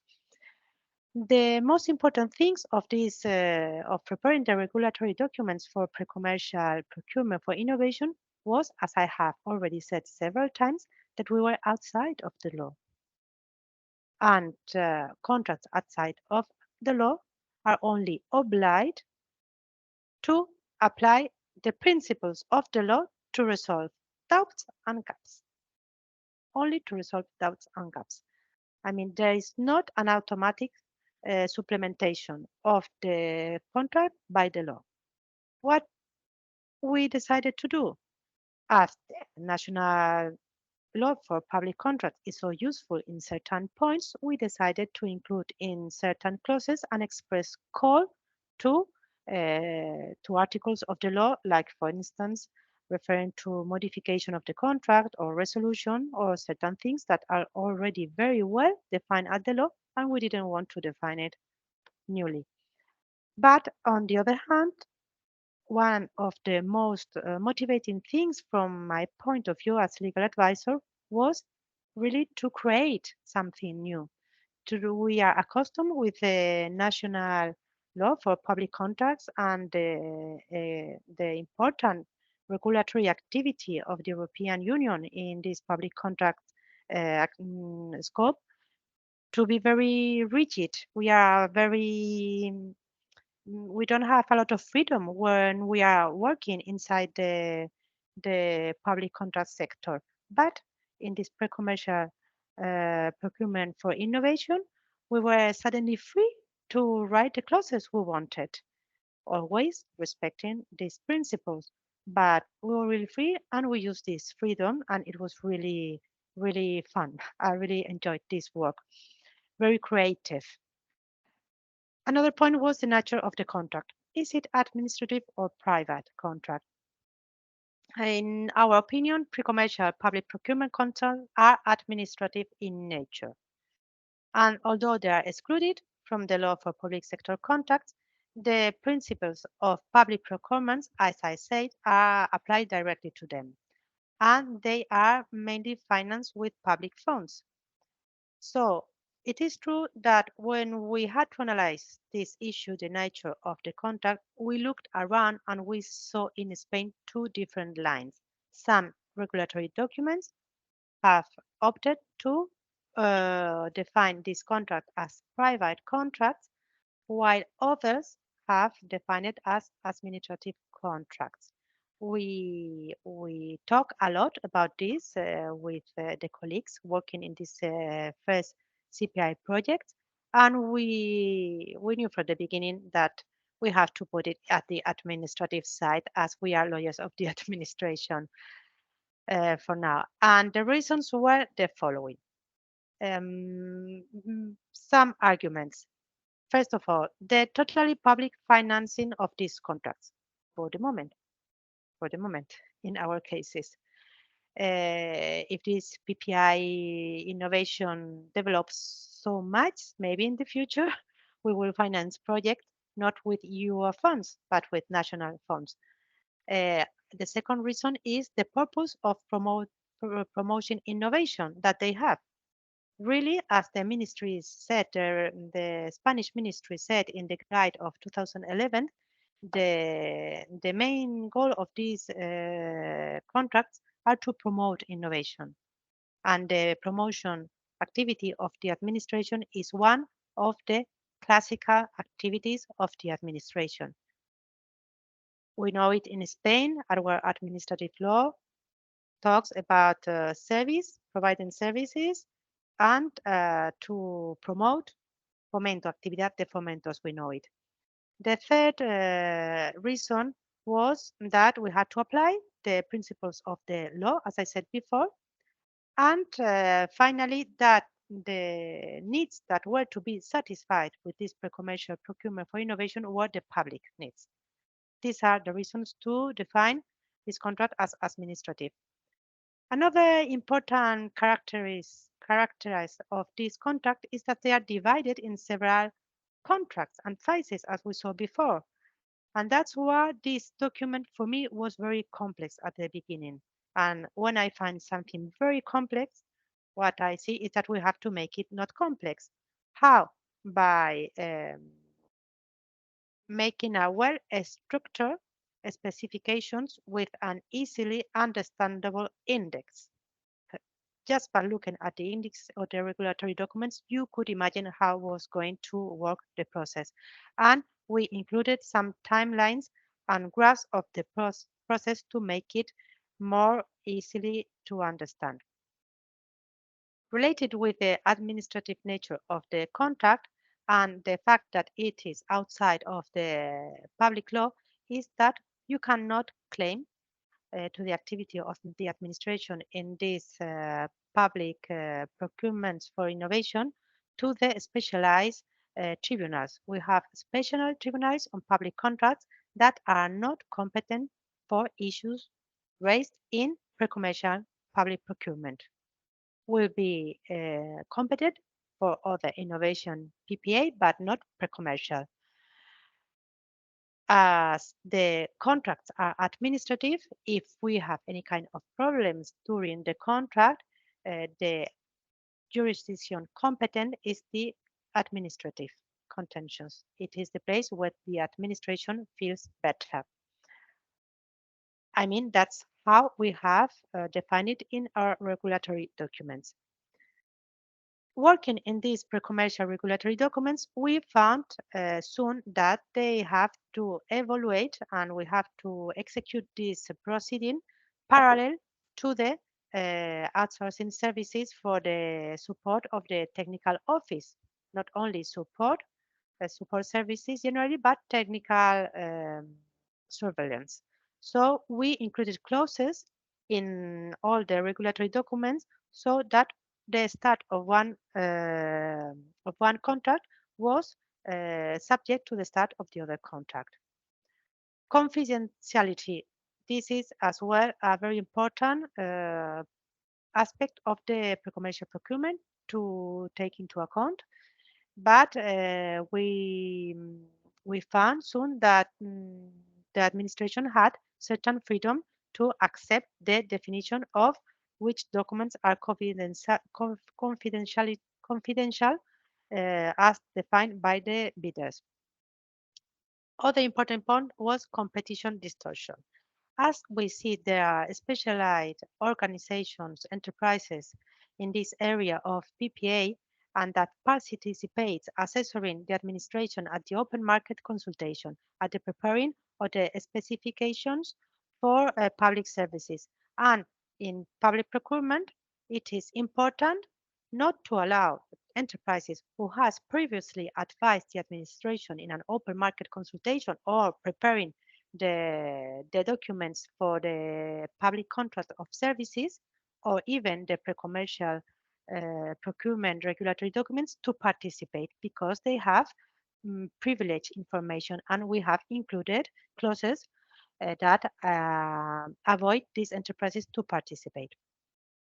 But we have introduced new clauses, as I said before,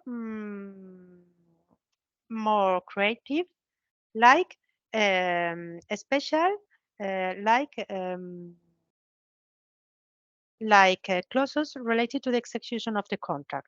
We have modulate the clauses depending on whether or not the tender progresses.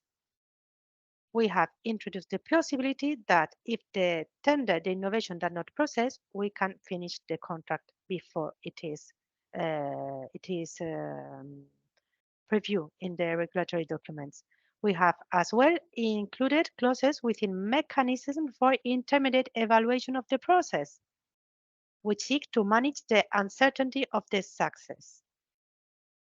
If we are dealing with is innovation and during working in innovation, we see the way the object of the contract was too rigid defined, we can maybe open the definition of the object of the contract to keep on with the process.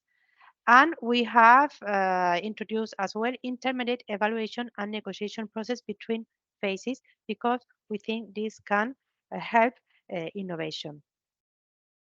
The regulatory documents as well preview, as I said before, in a very clearly way how the bidders must show that they have work for innovation, that they have the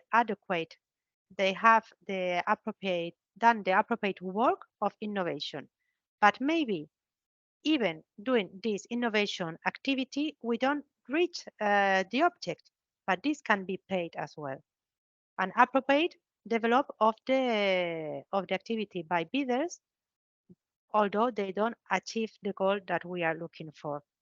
And was very important how industrial and intellectual property rights were defined, trying not to we gave these rights to the bidder, and the bidder has in the future the obligation to share a part with the administration and is obliged to put it on the market, not to keep it to itself. Thank you very much for all these comments and for explaining so good the innovative public procurement procedure in the regional government of Andalusia. And finally, as we are both convinced that the innovation public procurement is an instrument, the way forward to improve the quality and the efficiency of the public service, what aspects do you think could be improved? Well, I think, and I'm going to be, I'm not going to explain it very widely because it's late. I think we have still several challenges. First of all, we need a strong institutional and technical support for all departments. If we don't have a place where all departments can look at requiring for assessment in PPI, it is difficult to start. For us, it has been very difficult to start. I think it's time the Andalusian department or the Andalusian government creates a transversal, horizontal, permanent structure for PPI. Another measure is to deepen support activities, among the first being the generation and maintenance of sectoral early demand maps. This is very useful, as we have seen, to identify and prioritize unmet needs of the different departments of the administration.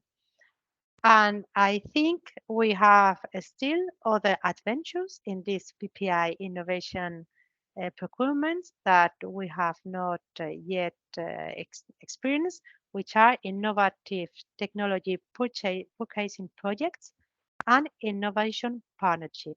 We don't have still any experience on this, and I'm willing to work in this if the case arises. And finally, which can seem something stupid, but for us was very important, is that as this pre-commercial procurement is not inside the law, our electronic system for public purchase is only thought for contracts inside the law. And yesterday, I had a meeting about this project, Claudia, and we were opening these envelopes and taking out the tenders. It was a bit sad. It was funny, but I hope our administration soon changes our electronic tender system to include pre-commercial procurement for innovation in it. Thank you very much, Luis. Thank you very much, Monica. Now all it seems very simple.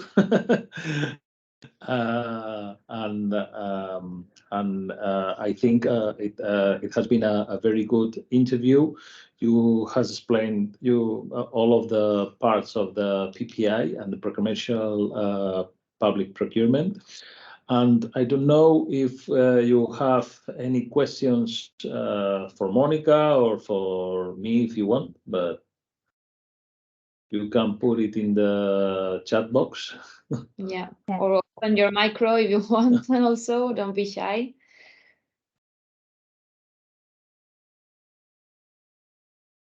Okay, seems that there is no questions in the chat.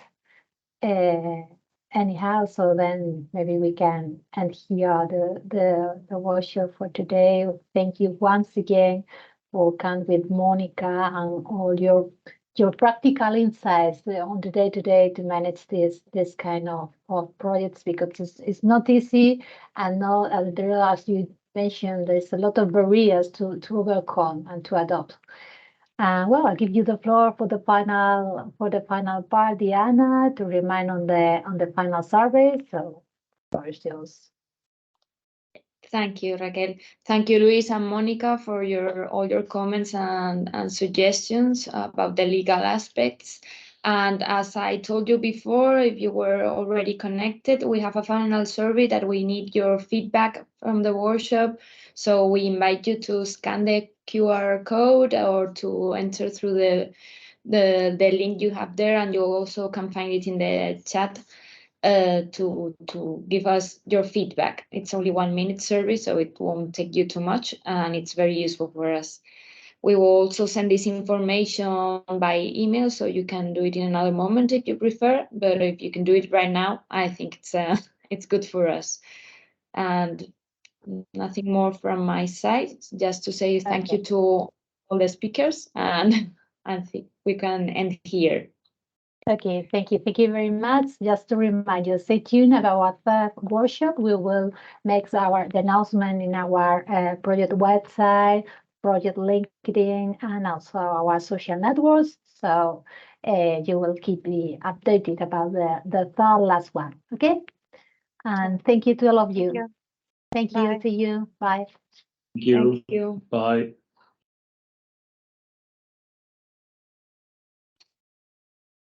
Bye. Thank you.